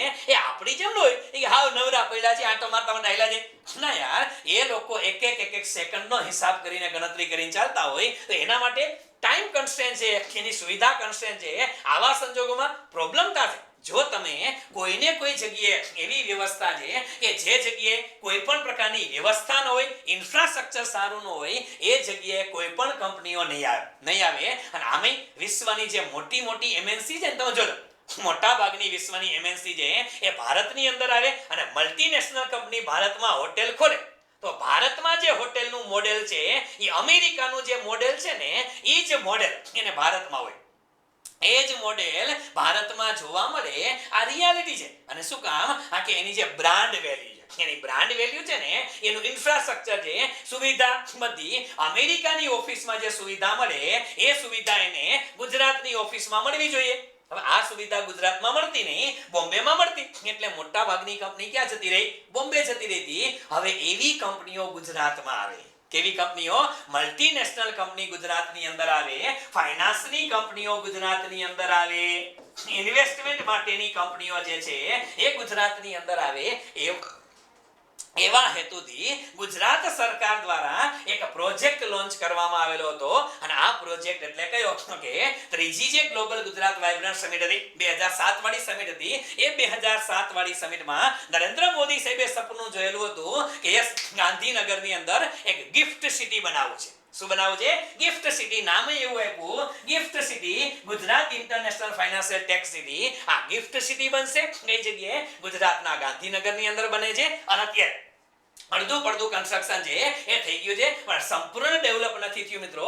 આ કે ગિફ્ટ સિટી છે એની ખાસિયત છે કે અહીંયા ફાઇનાન્સ કંપનીઓ આવશે, કેપિટલ માર્કેટની કંપની આવશે, હવે આઉટસોર્સિંગ વાળી કંપનીઓ આવશે, સોફ્ટવેર કંપની આવશે. તો સોફ્ટવેર કંપની આવે તો આવા બધાને ઇન્ફ્રાસ્ટ્રક્ચર જોશે. આવું વર્લ્ડ લેવલનું ઇન્ફ્રાસ્ટ્રક્ચર ક્યાં મળશે? ગાંધીનગરની અંદર ગિફ્ટ સિટીમાં મળશે. અને આ ઇન્ફ્રાસ્ટ્રક્ચરની જોડે જોડે આ જે ટાવર તમને દેખાય છે, લિયા સૌથી ઊંચો ટાવર દેખાય છે, અને ગુજરાતનો સૌથી ઊંચો ટાવર છે એ ટાવર છે. અને આ ટાવરનું નામ છે મિત્રો ડાયમંડ ટાવર. શું નામ છે એનું? Diamond tower. અને એ ડાયમંડ ટાવરનું નિર્માણ ક્યાં થઈ રહ્યું છે? ગિફ્ટ સિટી ગાંધીનગરમાં. સીધો જ પ્રશ્ન, કદાચ કોઈ પરીક્ષકને મજા આવે તો પ્રશ્ન પૂછે કે ગુજરાતમાં ડાયમંડ ટાવર ક્યાં આવેલો છે? હવે સીધો ડાયમંડ શબ્દ આવે એટલે આપણા મગજમાં ડાયમંડ એટલે હીરા, અને હીરા એટલે સુરત યાદ આવે. પણ ખરેખર સુરતમાં નથી, સુરતમાં હીરા ઇન્ડસ્ટ્રી છે, ડાયમંડ ઇન્ડસ્ટ્રી સુરતમાં જાજી છે. પણ ડાયમંડ ટાવર ક્યાં છે? ગાંધીનગરની અંદર આવેલી ગિફ્ટ સિટીની અંદર છે. આ વસ્તુ આપણે યાદ રાખશું. બરાબર? ગાંધીનગર ગિફ્ટ સિટીમાં ડાયમંડ ટાવર આવેલો છે, એને યાદ રાખશું. બીજું, ડાયમંડ ટાવર તો છે મિત્રો, અને ગુજરાતનું સૌથી ઊંચું બિલ્ડિંગ છે, લગભગ 87 માળ છે. યસ, 87 માળનું આ બિલ્ડિંગ બનશે, 87 ફ્લોર. 87 માળનું બિલ્ડિંગ ડાયમંડ ટાવર છે એ ગુજરાતની અંદર બનવા જઈ રહ્યું છે, એ યાદ રાખવાનું છે. બીજું, ગિફ્ટ સિટીની બીજી ખાસિયત શું છે સાહેબ? તો આ ગિફ્ટ સિટીની અંદર બે gift city gift gateway tower બનશે. શું બને છે? એ અત્યારે બની ગયા છે મોટા ભાગના ગિફ્ટ ગેટવે ટાવર છે. હવે ગિફ્ટ ગેટવે ટાવર એટલે એન્ટ્રીના જે ટાવર હોય ને, એન્ટ્રીની અંદર એક ગેટવે ટાવર બનાવશે, એટલે ઓફિસ જ એની અંદર એક ઓફિસ જ છે. પણ આ ગિફ્ટ ગેટવે ટાવર છે મિત્રો, એ બે ગિફ્ટ ગેટવે ટાવર બનશે. શું? GIFT gateway tower. GIFT gateway tower એની એન્ટ્રી સમયે જે ટાવર બને છે એ ગિફ્ટ ગેટવે ટાવર છે. અને એ બંને ટાવર યાદ રાખજો, આ જે ગિફ્ટ ગેટવે ટાવર એ તમને જોવા મળશે એન્ટ્રી વખતે, એ ગિફ્ટ ગેટવે ટાવર એ બંને ટાવર છે એ મિત્રો 29 માળના છે. કેટલા? 29 માળના ગિફ્ટ ગેટવે ટાવર બનાવવામાં આવશે. અને આ ગિફ્ટ ગેટવે ટાવર છે મિત્રો, એની ડિઝાઇન કેના જેવી છે? તો ગિફ્ટ ગેટવે ટાવરની ડિઝાઇન છે ને મિત્રો, સોરી, આ ગિફ્ટ ગેટવે ટાવરની ડિઝાઇન એ કોના ઉપરથી લીધી છે?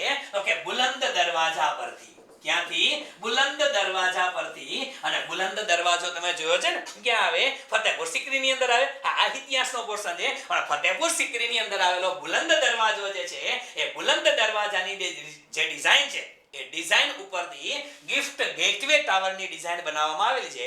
આ પણ તમારે યાદ રાખવાની જરૂર છે. બીજા થોડા ઘણા સ્ટેટિક જીકેના પોર્શન છે આની અંદર, કે આખા ગિફ્ટ સિટીમાં ઇલેક્ટ્રિસિટી જે છે એ અંડરગ્રાઉન્ડ છે. આખા ગિફ્ટ સિટીમાં ક્યાંય તમને બહાર કેબલ જોવા નહીં મળે. તમામ પ્રકારના કેબલ એ કેવા છે? અંડરગ્રાઉન્ડ છે. કચરાના નિકાલ માટેની પણ પ્લાઝમા ટેકનોલોજી ભારતમાં બહુ ઓછી વપરાય છે. એક બેંગ્લોરની અંદર છે, બીજી અહીં ગુજરાતની અંદર આવશે. તો આ કચરાના નિકાલ માટે એટલે ઘન અને પ્રવાહી કચરો હોય એના નિકાલ માટે એન્વાયરમેન્ટને નુકસાન ન થાય એવી રીતે કચરાનો પણ નિકાલ થઈ જાય. એ જે ટેકનોલોજી છે ને મિત્રો, એ ટેકનોલોજીને કહેવામાં આવે છે પ્લાઝ્મા ટેકનોલોજી. શું કહેવાય છે? Plasma technology. આ જે પ્લાઝ્મા ટેકનોલોજી છે એનો ઉપયોગ કરવામાં આવશે શેમાં? કચરાના નિકાલ માટે. આ બધા મુદ્દા છે શેના માટે? ગિફ્ટ સિટી ગાંધીનગરના. અને એક વસ્તુ અવારનવાર આપણે ચર્ચા કરીએ છીએ કે આ જ ગિફ્ટ સિટીની અંદર ભારતનું સૌપ્રથમ ઇન્ટરનેશનલ સ્ટોક એક્સચેન્જ સ્થપાણું છે. ક્યાં? ગિફ્ટ સિટી ગાંધીનગરની અંદર, જે સ્ટોક એક્સચેન્જ દિવસના 22 કલાક કાર્યરત છે, વિશ્વનું સૌથી ઝડપી સ્ટોક એક્સચેન્જ છે અને ભારતનું પહેલું ઇન્ટરનેશનલ સ્ટોક એક્સચેન્જ 2017 માં ક્યાં સ્થપાઈ ગયું છે? ગિફ્ટ સિટીની અંદર આવેલું છે. તો આ વસ્તુ પણ તમને લોકોને ખબર હોવી જોઈએ. આ કે ગિફ્ટ સિટી શબ્દ બેઝિક વાતો તો ઘણી વખત આપણે કરીએ છીએ, પણ આજે એનો જે બેઝ છે ને એ સમજવાનો પ્રયત્ન છે. એટલે કે ગિફ્ટ સિટી ગાંધીનગર એને પણ આપણે યાદ રાખી લેશું. ઠીક છે? ઓકે, આગળ જે ઓકે ગિફ્ટ સિટી જ આવે છે. યસ. ત્યાર પછી એક નાનો એવો શબ્દ છે જીએમડીસી. તો બરોબર છે, ગુજરાત મિનરલ ડેવલપમેન્ટ કોર્પોરેશન જે છે એ છે. હવે પહેલા શું હતું કે જો આ જીએમડીસી ના બધા મુદ્દાઓ છે એને પણ આપણે થોડા સમજીએ. પણ આમ જોવા જાવ તો જીએમડીસી કરતા આ શબ્દ કદાચ ગુજરાત મિનરલ ડેવલપમેન્ટ કોર્પોરેશન છે, અને એ બેઝિક સ્ટેટિક જીકે તરીકે તમને ક્યાંક પૂછી શકાય કે ગુજરાત મિનરલ ડેવલપમેન્ટ કોર્પોરેશન છે એની સ્થાપના એટલે આ તમને ખબર છે લિગ્નાઇટની જુદી જુદી ખાણ જે છે, આ ખાણના બધા કામકાજ કોણ કરે છે? ગુજરાત મિનરલ ડેવલપમેન્ટ કોર્પોરેશન કરે છે. ક્યાંક સ્ટેટિક જીકે માં બે ત્રણ સેન્ટેન્સ લખવા હોય તો લખી નાખો. કે હવે આ બધા મુદ્દા એવા નથી લાગતા કે જે મુદ્દાઓ જે છે એ થોડા ઘણા લાઇમલાઇટમાં હોય. 1963 ની અંદર સ્થાપના થયેલી હતી. 1963 માં સ્થાપના થયેલી હતી કોની? જીએમડીસી ની. અને જીએમડીસી જે મોટા ભાગે કરે છે શું? તો કે ખાણ ખનિજ અને લિગ્નાઇટ જે છે એનું ઉત્ખનન કરે છે. ખનિજ અને લિગ્નાઇટ નું ઉત્ખનન કરે છે. તો એ પણ લખી નાખો. સ્ટેટિક જીકે છે એટલાની અંદર જાજી ચર્ચા નથી કરતા. ખનિજ અને લિગ્નાઇટ એનું ઉત્ખનન કરે છે એટલે માઇનિંગ કરે છે. બરાબર? અને એની જે પહેલી ખાણ હતી મિત્રો એ અગત્યની છે. આ કે જીએમડીસી દ્વારા એની પહેલી ખાણ જે છે એ 1980 ની અંદર આ ક્લાસ 3 ની પરીક્ષામાં આવા સવાલ પૂછાણા હતા ભૂતકાળની અંદર કે આની જીએમડીસી ની પહેલી લિગ્નાઇટની ખાણ, લિગ્નાઇટની પહેલી ખાણ જે છે એ કચ્છની અંદર પાંધ્રોમાં સ્થાપેલી હતી. કઈ જગ્યાએ? કચ્છની અંદર આવેલી જગ્યા કઈ? પાંધરોની અંદર સૌથી પહેલી ખાણ શરૂ કરેલી હતી. આ વસ્તુ આપણે અગત્યની છે. બસ પછી બીજી એક વસ્તુ નથી. પછી તો ભરૂચની અંદર છે, રાજપીપળાની અંદર છે. અને એક વસ્તુ યાદ રાખી લેજો, 1992 માં જીએમડીસી છે એની શેર બજારમાં લિસ્ટિંગ થયેલું છે. શેર બજારમાં લિસ્ટિંગ કરવામાં આવ્યું છે. ક્યારે? તો કે જીએમડીસી નું લિસ્ટિંગ શેર બજારમાં ક્યારે? 1992 માં. બેઝિક મુદ્દો છે. આપણે આના મુદ્દો છે, આના ઉપરથી મારે એક શબ્દ તમને બીજો સમજાવવો છે. ખરેખર એ શબ્દ કદાચ આની અંદર નથી. યસ, મને ખબર હતી, કારણ કે એક મુદ્દો ડાયવર્ટ થઈ ગયો તો. જીએમડીસી ની જગ્યાએ એક શબ્દ મારે તમને સમજાવવો છે, અને એ શબ્દ છે મિત્રો કયો? કે જીઆઈડીસી. એક શબ્દ છે મિત્રો જીઆઈડીસી. બધાએ સાંભળેલો શબ્દ છે. જીઆઈડીસી શું છે? GIDC Gujarat industrial development corporation. શું છે? Gujarat industrial development corporation, GIDC 1962. ખરેખર હવે જીઆઈડીસી આવે તમને ખબર પડે. અમારે રાજકોટની અંદર ઘણી બધી જીઆઈડીસી છે, તમારા જિલ્લાની અંદર પણ ઘણી બધી જીઆઈડીસી હશે. તો આ જીઆઈડીસી શું છે? જીઆઈડીસી એટલે છે મિત્રો ગુજરાત ઇન્ડસ્ટ્રીયલ ડેવલપમેન્ટ કોર્પોરેશન છે, અને એ ગુજરાત ઇન્ડસ્ટ્રીયલ ડેવલપમેન્ટ કોર્પોરેશન દ્વારા આખા ગુજરાતની અંદર, આખા ગુજરાતના જુદા જુદા જિલ્લાઓમાં એવા વિસ્તારની પસંદગી કરવામાં આવે, એવા વિસ્તારની પસંદગી કરવામાં આવે કે જે વિસ્તારની અંદર ઔદ્યોગિકરણની સફળતા જોવા મળે, ઔદ્યોગિક વિકાસ થઈ શકતો હોય, જે જિલ્લાની અંદર જે વિસ્તારમાં ઔદ્યોગિક વિકાસની શક્યતા જોવા મળે એવા ગુજરાતના તમામ જિલ્લાઓની અંદર જુદી જુદી જગ્યાએ શેની સ્થાપના કરવામાં આવે છે? તો કે જીઆઈડીસી. જીઆઈડીસી થી બધા પરિચિત છો. આ જીઆઈડીસી શું છે? ગુજરાત ઇન્ડસ્ટ્રીયલ ડેવલપમેન્ટ કોર્પોરેશન છે. અને જીઆઈડીસી નો મુખ્ય હેતુ શું છે ભાઈ? કે ગુજરાતમાં જુદી જુદી જગ્યાએ જે જગ્યાએ અનુકૂળ વાતાવરણ મળે એ જગ્યાએ બધા ઉદ્યોગોને ભેગા કરવા છે. અને ભેગા કરવા એટલે જીઆઈડીસી નું મુખ્ય કામ શું છે? એ આંતરમાળખાકીય સુવિધા પૂરી પાડે. કેવી સુવિધા પૂરી પાડશે? આંતરમાળખાકીય સુવિધા પૂરી પાડશે. હવે આંતરમાળખાકીય એટલે અહીંયા એ લોકો રોડ રસ્તાની સુવિધા આપે, એ લોકો વીજળીની સુવિધા આપે, એ લોકો ડ્રેનેજની સુવિધા આપે. આવી બધી સુવિધા છે એની અંદર હોય એ જીઆઈડીસી માં, કે જે સુવિધા તમને રેસિડેન્શિયલ એરિયામાં જોવા ન મળે. શું કામ? માની લ્યો, સિમ્પલ ઉદાહરણ તમને આપું કે તમે કોઈ કારખાનું નાખો, તમે માની લ્યો કોઈ કારખાનું નાખો છો અને તમારું કારખાનું રેસિડેન્શિયલ એરિયામાં હોય તો રેસિડેન્શિયલ એરિયામાં જે તમારે મોટા મોટા ટ્રક આવતા હોય, હવે આપણે નાની એવી ગલી હોય તો નાની એવી ગલીમાંથી એ ટ્રક રિવર્સ થઈ ન આવે, આગળ પાછળ છે કે માલ સામાન લઈ જવામાં તકલીફ પડે. લાઇટ હોય તો ઇલેક્ટ્રિસિટીના પ્રોબ્લેમ ઘણા બધા થાય. ડ્રેનેજ વ્યવસ્થા, તમારા કારખાનામાંથી દૂષિત પાણી નીકળે છે તો ડ્રેનેજ વ્યવસ્થાના પ્રોબ્લેમ થાય. આ બધા પ્રોબ્લેમ થવાના છે. ક્યાં? રેસિડેન્ટ એરિયાની અંદર કે જનરલ એરિયાની અંદર કારખાનું નાખો તો. પણ એટલા માટે શું થાય છે મિત્રો, તમે જે લોકો તમારા જે તે જિલ્લામાં જીઆઈડીસી માં ગયા હશો એને ખબર છે જીઆઈડીસી ની સૌથી મોટી ખાસિયત શું હોય? એકદમ મોટા મોટા રોડ હશે. એકદમ મોટા મોટા રોડ હોય, ત્યાં ઇન્ડસ્ટ્રીયલ વસાહતો સ્થાપવામાં આવે, જેથી કરીને શું થાય કે સરકાર ત્યાં તમામ પ્રકારની સુવિધા પૂરી પાડે. પ્લોટિંગ છે, સસ્તી કિંમતે ઉદ્યોગપતિઓને પ્લોટિંગ આપે છે. આ પણ અગત્યનું છે. સરકાર દ્વારા જીઆઈડીસી માં પ્લોટનું શું કરવામાં આવે? ઓક્શન કરવામાં આવે. ઓક્શનમાં ખબર પડે હરાજી. ઓક્શન એટલે શું થાય? હરાજી. જુદી જુદી જગ્યાએ જીઆઈડીસી માં પ્લોટના ઓક્શન થાય, હરાજી થાય, અને એ હરાજીમાંથી જે વ્યક્તિને પ્લોટ લાગે એ વ્યક્તિ પોતાના વેચી નાખે, કારખાના નાખે. પણ જીઆઈડીસી ની ખાસિયત છે કે જે જીઆઈડીસી નું પ્લોટિંગ થયું હોય એમાં ઇન્ડસ્ટ્રી સ્થાપી શકાય. એમાં તમે 12 માળનું હાઈરાઇઝ બિલ્ડિંગ રેસિડેન્શિયલ ફ્લેટ નો નાખી શકો. આ એ શરતોને આધીન હોય. એટલે મુખ્ય હેતુ શું છે કે એક એરિયા નક્કી થાય કે જે એરિયાની અંદર બધી શું ભેગી થાય? ઇન્ડસ્ટ્રી ભેગી થાય. અને જો બધી ઇન્ડસ્ટ્રી એક સાથે ભેગી થશે ને તો એકબીજાને ફાયદો થશે. શું કામ? ઘણી બધી ઇન્ડસ્ટ્રી હોય. માની લ્યો, એક તમને સિમ્પલ ઉદાહરણ આપું. અમારા રાજકોટની અંદર ઘણી બધી ઇન્ડસ્ટ્રી છે. એમાં સૌથી વધુ અગત્યની ઇન્ડસ્ટ્રી કઈ છે? કે રાજકોટની અંદર મિત્રો આપણે બધાને ખબર છે એક તો ડીઝલ એન્જિન વધારે બને છે, એક બને છે ડીઝલ એન્જિન, અને બીજા બને છે રાજકોટમાં સૌથી વધારે સબમર્સિબલ પંપ. બીજું શું બને છે? Submersible pump. આ બે વસ્તુ સૌથી વધુ બને છે. ગુજરાત રાજકોટમાં બે વસ્તુ સૌથી વધારે બને છે. હવે ડીઝલ એન્જિન બને. ડીઝલ એન્જિન ની અંદર ઘણા બધા સ્પેર પાર્ટ આવે મિત્રો. તો કોઈ એક કંપની છે, એ એક કંપની બધા જ પ્રકારના સ્પેર પાર્ટ નું ઉત્પાદન ના કરતી હોય. ડીઝલ એન્જિન બનાવતી કંપનીએ આજુબાજુમાં 10 કે 15 કંપનીઓ પાસેથી રો મટીરીયલ લેવો પડે.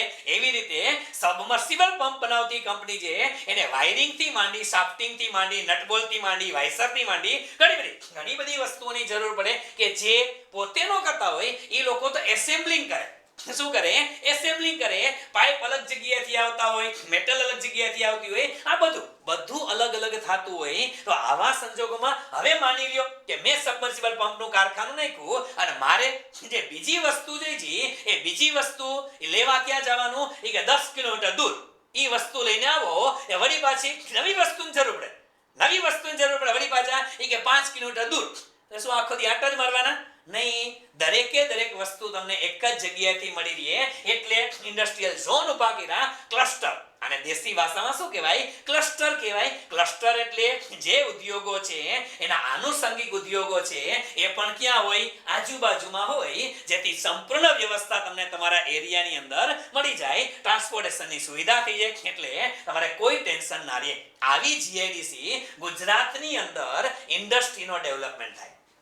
શેનું? ઇન્ડસ્ટ્રીયલ ડેવલપમેન્ટ થાય. અને આમાંય આપણે ખબર છે કે આમાંય ભારત ગુજરાત જે છે એ પહેલા તો મહારાષ્ટ્ર સાથે જોડાયેલું. હવે 1 મે ના રોજ આપણે લોકો મહારાષ્ટ્રથી અલગ થયા. તો મહારાષ્ટ્રમાં શું હતું?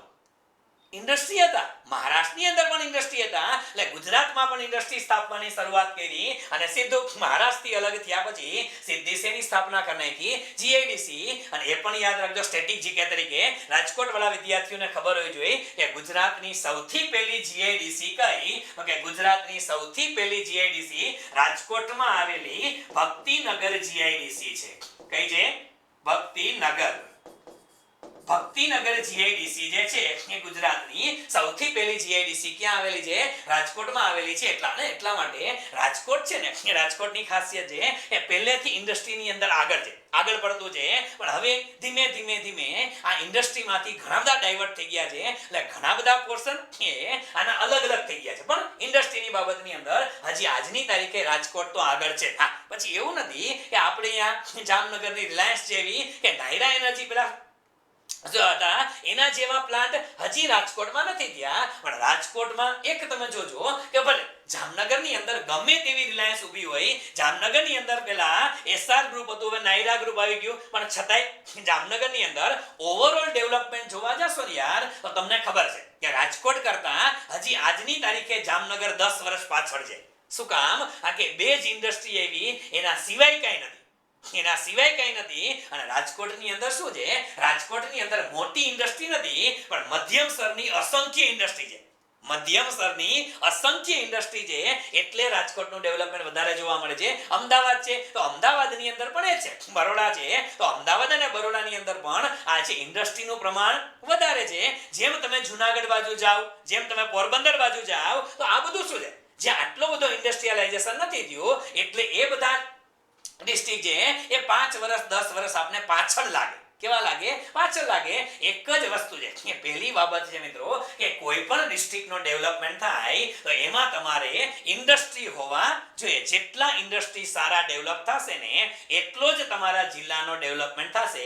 આ રિયાલિટી છે. અને એટલા માટે ગુજરાતની અંદર ઇન્ડસ્ટ્રીના ડેવલપમેન્ટ થાય. Sorry, just weight.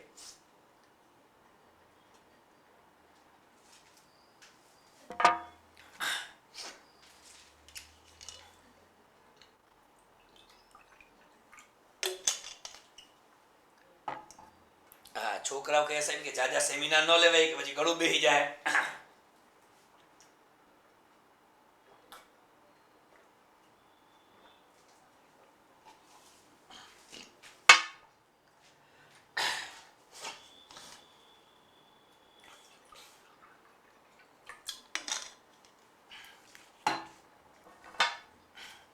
ઠીક છે, ઓકે. આવતો રહ્યો. યસ, એટલે ભક્તિનગર ગુજરાતની અંદર ઇન્ડસ્ટ્રીયલ ડેવલપમેન્ટ થાય, ઇન્ડસ્ટ્રી માટેના જુદા ક્લસ્ટર મળી જાય. આ ક્લસ્ટરની સ્થાપના થઈ એના માટે શું કરી? જીઆઈડીસી ની સ્થાપના ગુજરાતમાં કરી હતી. ઠીક છે, ઓકે. ત્યાર પછી આગળ વધીએ કે સાહેબ જીઆઈડીસી ની સ્થાપના તો થઈ. ઓકે, જીઆઈડીસી પછી શું આવ્યું સાહેબ? તો જીઆઈડીસી પછી ગુજરાતમાં આપણે બધાને ખબર છે આવ્યા કયા? સેઝ આવ્યા.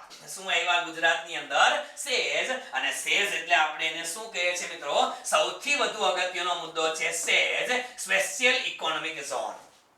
શું આવ્યા? સ્પેશિયલ ઇકોનોમિક ઝોન આવ્યા. હવે સ્પેશિયલ ઇકોનોમિક ઝોન અને ગુજરાતની અંદર આપને ખબર છે સૌથી પહેલા એશિયાનો સૌથી પહેલો સેઝ છે એ સેઝ એટલે કયો સેઝ હતો? તો કે કંડલા સેઝ. એશિયાનો સૌથી પહેલો સેઝ એટલે કંડલા સેઝ હતો. તો ઘણાઈને વિચાર આવે કે સાહેબ આજે તમે અગાઉ કીધું કે જીઆઈડીસી, તો પેલા જીઆઈડીસી ની અંદર માત્ર કારખાના હોય. શું હોય? માત્ર કારખાના હોય. પણ સેઝની અંદર શું હોય? સમજો. આજે સ્પેશિયલ ઇકોનોમિક ઝોન છે તો સ્પેશિયલ ઇકોનોમિક ઝોનની અંદર ઇન્ડસ્ટ્રી તો હશે જ ભઈલા. શું હશે? એની અંદર ઇન્ડસ્ટ્રી તો હોવાની જ છે. પણ માની લ્યો કે કોઈ વ્યક્તિ છે એ કંડલા સેઝ બન્યો. હવે કંડલા સેઝ ની અંદર મોટી કંપની આવી અને મેઈન હેતુ તમને કહી દઉં કે જ્યારે આ સેઝ બને છે સેઝ નો મુખ્ય હેતુ શું હોય છે મિત્રો? તો આ યાદ રાખી લેજો કે સેઝ નો મુખ્ય હેતુ છે એ એક્સપોર્ટ પ્રમોશન નો હોય છે. શેનો હોય છે? Export promotion. સેઝનો જે મુખ્ય હેતુ છે એ શેનો હોય? એક્સપોર્ટ પ્રમોશન, એટલે કે નિકાસમાં વધારો કરવો. શું કરવો? નિકાસમાં વધારો કરવો. પણ જેટલા તમને સેઝ જોવા મળે એ દરેક સેઝની અંદર ઇન્ડસ્ટ્રી હશે. હવે ખાલી ઇન્ડસ્ટ્રી કે સેઝ છે, ઇન્ડસ્ટ્રી તો તમને જીઆઈડીસી માં જોવા મળશે. પણ સેઝની ખાસિયત શું છે? તો કે ઇન્ડસ્ટ્રી પણ છે અને પ્લસ અહીંયા ઈપીઝેડ જોવા મળે. શું જોવા મળે? ઈપીઝેડ. જો આ નાના શબ્દ ઘણી વખત જીપીએસસી માં પૂછાયેલા છે. ઈપીઝેડ એક્સપોર્ટ પ્રોસેસિંગ ઝોન છે. શું છે? એક્સપોર્ટ પ્રોસેસિંગ ઝોન જોવા મળે. અને એક ઝોન જોવા મળે છે એને કહેવાય છે એફટીઝેડ. શું કહેવાય છે? એફટીઝેડ, ફ્રી ટ્રેડ ઝોન છે. શું છે? ફ્રી ટ્રેડ ઝોન અને એક્સપોર્ટ પ્રોસેસિંગ ઝોન છે. આવા જુદા જુદા ઝોન તમને ક્યાં જોવા મળે?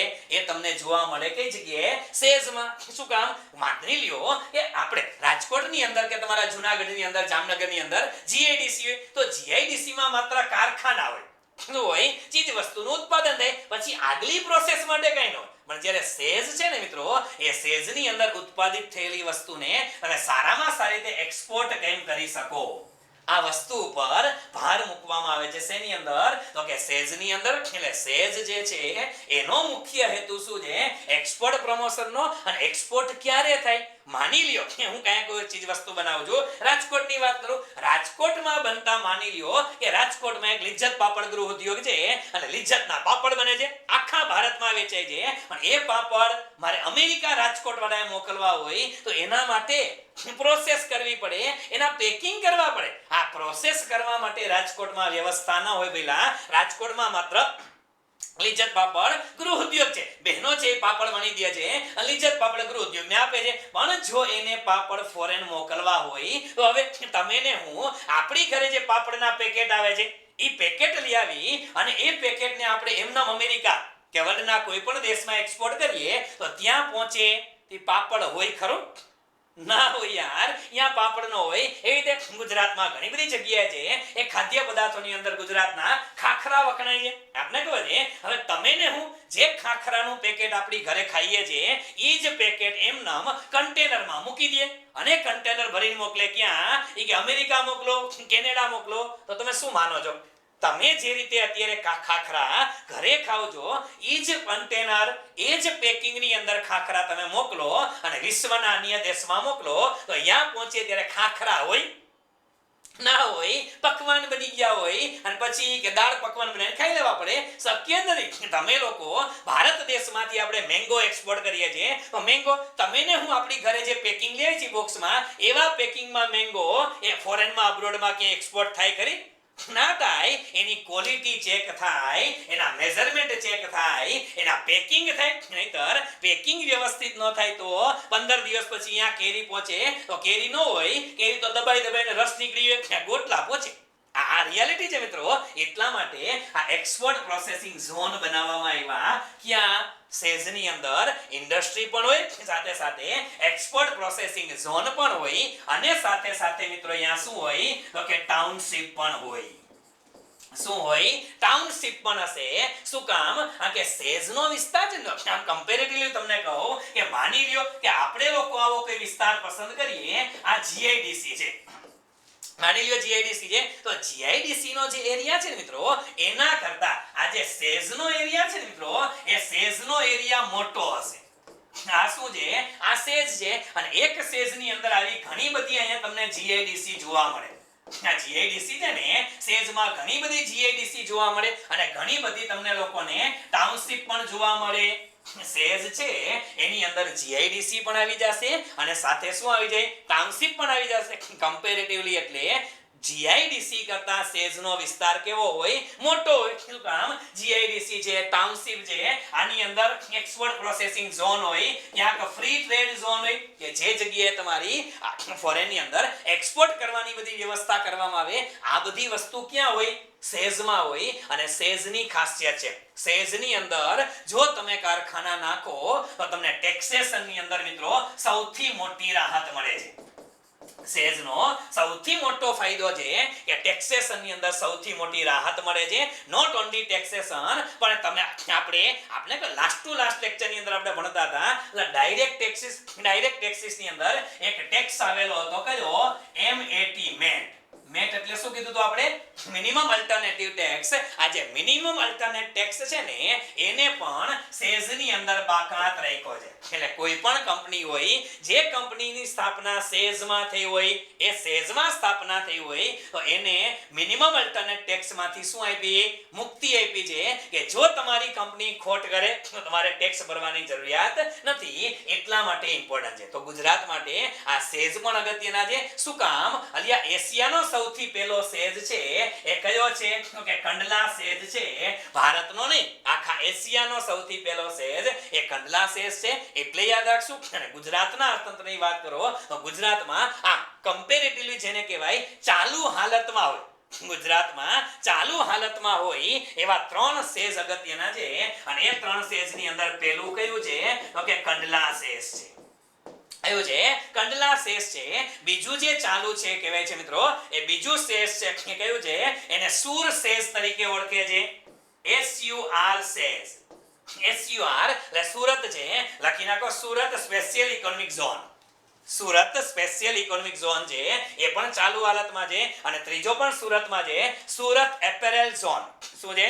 સુરત એપેરેલ સેજ સુરત એપેરેલ સેજ સુરત એપેરેલ સેજ આ 3 પછી કહેતા છે કે અમે તો ઘણું નામ સાંભળેલું છે ઘણા બધા સેજ છે ઘણા બધા સેજ છે પણ હવે તો યાર અદાણી વાળાએ અંબાણી વાળાએ એ પોતાના સેજ બનાવ્યા છે યસ મિત્રો અદાણીએ અને અંબાણીએ પોતાના સેજ બનાવેલા છે આ વસ્તુ પણ તમે ધ્યાનમાં રાખજો બરાબર છે થોડો ટેકનિકલ પ્રોબ્લેમ છે એટલે કદાચ તમને લોકોને વિડિયો દેખાતો નહીં હોય ચિંતા ના કરો મારો વોઇસ ચાલુ જ છે બરાબર છે ઓકે ટેકનિકલ થી ચેક આઉટ કરી નાખજો શું પ્રોબ્લેમ છે એક વખત અહીંયા કેમેરામાં અહીંયા બી ચેક કરી નાખજો કે કેમેરાનો કે પ્રોબ્લેમ છે કે નહીં એટલે રેકોર્ડિંગ ચાલુ રહે ઓકે તો આપણે ચાલુ રાખીએ છીએ યસ મેઇન વસ્તુ એ છે કે જે સેજ છે મિત્રો આ જે સેજ છે ને યસ ટેકનિકલ ટીમ કેમેરો અહીંયા પેલા ચેક આઉટ કરી નાખો રેકોર્ડિંગ ચાલુ છે કે નહીં ખબર પડે ઓકે હવે જે સુરત 3 પ્રકારના 3 સેજ છે બાકી જે સેજ છે બાકીના જે સેજ છે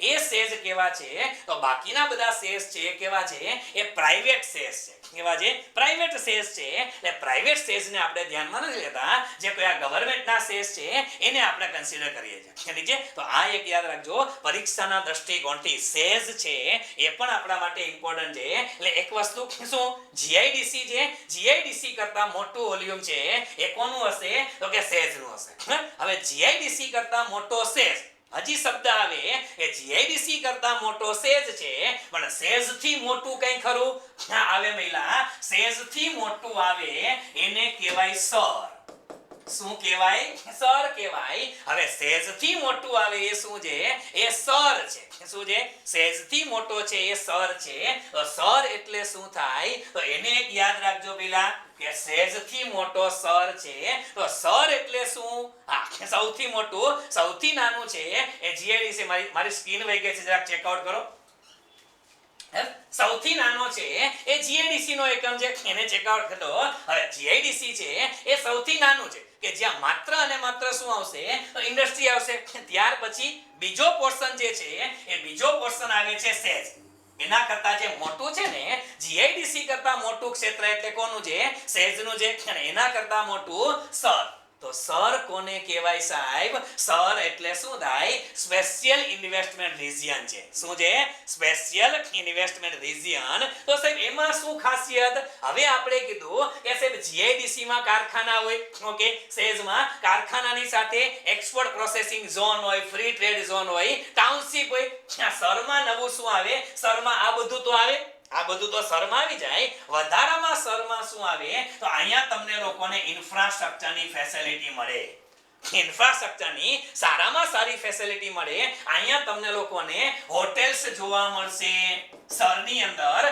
હોટેલ્સ જોવા મળશે સરની અંદર તમને લોકોને મોટી અલ્ટ્રા મોડર્ન ટાઉનશીપ જોવા મળશે મલ્ટીનેશનલ કંપની જે છે એની ઓફિસીસ જોવા મળશે આ તમામ વ્યવસ્થા કારણ કે પ્રશ્ન શું થાય આજની તારીખે તમે લોકો જો કંડલા સેજની અંદર ગયા હોય તો ભલે કંડલા સેજ છે એ સૌથી મોટું સેજ છે એશિયાનું પહેલું સેજ છે પણ કંડલા સેજની અંદર પણ તમને અમુક ફેસિલિટી છે ને એ જોવા નહીં મળે શું કામ નહીં જોવા મળે કારણ કે ત્યાં કંડલા સેજની અંદર રહેવાવાળા લોકો ઓછા છે અને ઓછા ખરા અને સાથે સાથે એ લોકોને જે વ્યવસ્થા જોઈએ છે આપણે કીધું ગિફ્ટ સિટી હવે ગિફ્ટ સિટીમાં જે વ્યવસ્થા છે આવી વ્યવસ્થા કંડલા સેજમાં બની ન શકેલ્યા એટલા માટે સેજનો વિસ્તાર વધારો શું કરો સેજનો વિસ્તાર વધારો અને સેજનો વિસ્તાર વધારી અને સંપૂર્ણ વ્યવસ્થા આપો એટલે એને શું કહેવાય એને સર કહેવાય શું કહેવાય? સર કહેવાય છે. અને આ સર શબ્દ છે એ પણ આપ લોકોને ખબર હશે કે ગુજરાતમાં ધોલેરા, આમ તો ઘણા બધા સરની સ્થાપના થઈ ગઈ છે, પણ ગુજરાતમાં સૌથી વધુ અગત્યનો સર છે કયો છે? ધોલેરા સર છે. એ પણ આપ લોકોને ખબર હોવી જોઈએ. ઠીક છે?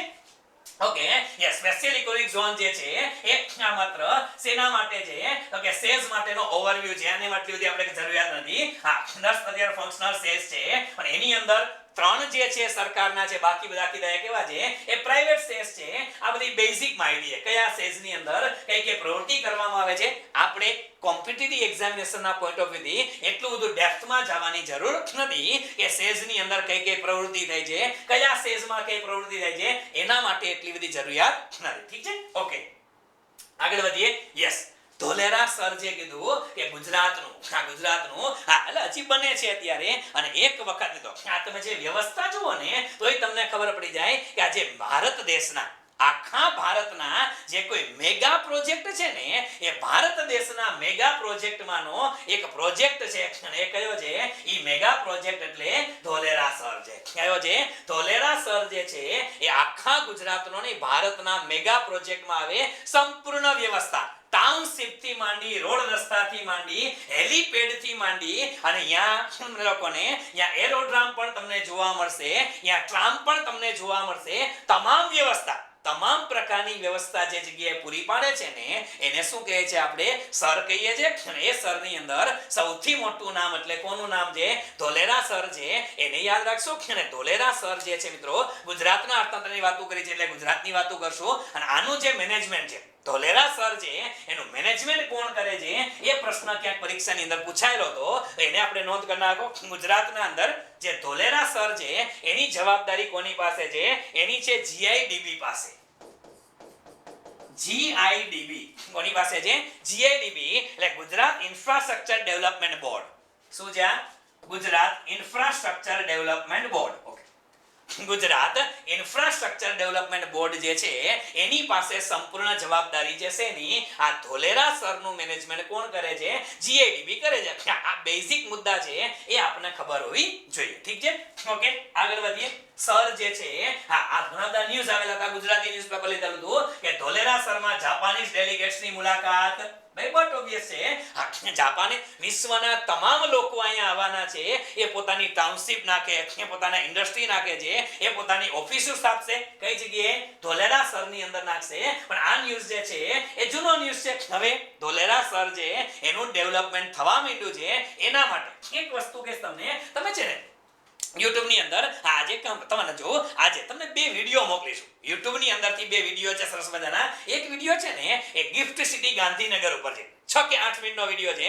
અને એક વિડિયો છે ને ગુજરાત સરકાર દ્વારા બનાવેલા 2 વિડિયો, ગિફ્ટ સિટી અને ગુજરાત સરકાર દ્વારા બનાવેલો વિડિયો ધોલેરા સર. આ 2 5-7 મિનિટના વિડિયો છે એ જોજો, એટલે એક્ઝેક્ટલી તમને આઈડિયા આવે કે ખરેખર ગુજરાત સરકાર આ ધોલેરા સરમાં શું કરવા માંગે છે અને ગિફ્ટ સિટીમાં શું કરવા માંગે છે એની ડિટો ટુ ડિટો માહિતી એમાં આપેલી છે. પણ બંને હજી પૂર્ણ થયા નથી. જ્યારે પૂર્ણ થશે ત્યારે વળી પાછો કરંટની અંદર પ્રશ્ન તો આવવાનો જ છે. તો આ પ્રશ્ન આવશે એટલા માટે અગત્યનું છે. ઠીક છે? અને જુદા જુદા પ્રકારના જે કોઈ સર છે સ્પેશિયલ ઇન્વેસ્ટમેન્ટ રિજિયન બનાવેલા છે ભારતમાં. આપણે ગુજરાતની અંદર કઈ જગ્યાએ છે તો ખાસ યાદ રાખવાના છે કે આ બધા જે છે આ બધા અંજારની અંદર જોવો તો ભલે, ઓખાની અંદર જોવો તો ભલે, નવલખી બંદરની અંદર જોવો તો ભલે, અહીંયા સંતલપુરની અંદર જોવો તો પણ ભલે, સાણંદની અંદર છે, ચાંગોદરની અંદર છે, હાલોલની અંદર છે, પીસીપીઆર છે, હજીરા છે, અલિયાબેટ છે, ધોલેરા છે, પીપાવાવ છે અને સીમા છે. આ બધા અત્યારે ગુજરાતની અંદર આ જુદા જુદા પ્રકારના શું છે સ્પેશિયલ ઇન્વેસ્ટમેન્ટ રિજિયન જે છે એ પણ પ્રપોઝડ છે. શું છે? આ બધાનું પ્લાનિંગ કરવાનું છે. પણ પેલા એક કેસેમાં ધોલેરાનો સર બની જાય પછી આપણે બાકી બધી વસ્તુનો વિચાર કરશું. શું કામ? આ કે ધોલેરા સર છે મિત્રો એની ખાસિયત છે. શું ખાસિયત છે? આ જગ્યાએથી ધોલેરામાંથી છે મિત્રો સ્વર્ણિમ ચતુર્ભુજ રોડ, તમે લોકો જીઓગ્રાફીમાં ક્યાંક ભણતા હશો, સ્વર્ણિમ ચતુર્ભુજ જે રોડ છે ને એ ભારતના 4 મેગા સેન્ટરને જોડે છે. એ નોર્થ થી લઈને સાઉથ સુધી અને ઈસ્ટ થી લઈને વેસ્ટ સુધી. આ જે સ્વર્ણિમ ચતુર્ભુજ છે એ સ્વર્ણિમ ચતુર્ભુજ છે એ ક્યાંથી નીકળે છે? એ ધોલેરા થઈને નીકળે છે. ક્યાંથી? ધોલેરા થઈને નીકળે છે. એટલા માટે લાઇમલાઇટ છે એ જગ્યા એક સ્ટ્રેટેજિક લોકેશન છે ધોલેરા, કે જે જગ્યાએથી તમારે દિલ્હીથી લે અને સાઉથમાં ચેન્નઈ સુધી જવું હોય તો તમારે ધોલેરા વાળા રોડ પરથી જવું પડે. એટલા માટે આ સ્ટ્રેટેજિક લોકેશન છે અને એટલા માટે સરકારે આ મુદ્દાનો અને સૌથી વધુ ડેવલપ કરવાનો વિચાર કર્યો છે. સેના માટે તો કે ધોલેરા સર. પણ બાકી ઘણા બધા સર અત્યારે ગુજરાતની અંદર સ્થાપવાની પ્રક્રિયા તો છે, પ્લાનિંગ છે, પણ અત્યારે મેજર પ્લાનિંગ કોના ઉપર ચાલે છે?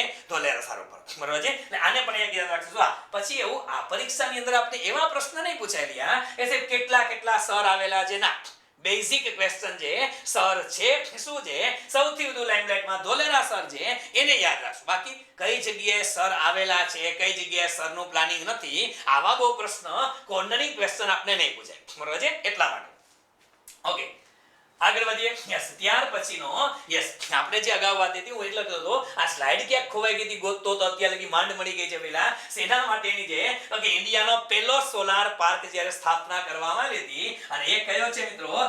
કે ઇન્ડિયાનો પહેલો સોલાર પાર્ક એ કઈ જગ્યાએ? તો કે ચારણકા. કઈ જગ્યાએ? ચારણકા. ગુજરાતનો સૌથી પહેલો સોલાર પાર્ક એ ચારણકાની અંદર સ્થાપવામાં આવેલો હતો. આ એની માહિતી છે. પણ હવે આ પહેલો સોલાર પાર્ક ચારણકા ખાતે સ્થાપવામાં આવ્યો હતો.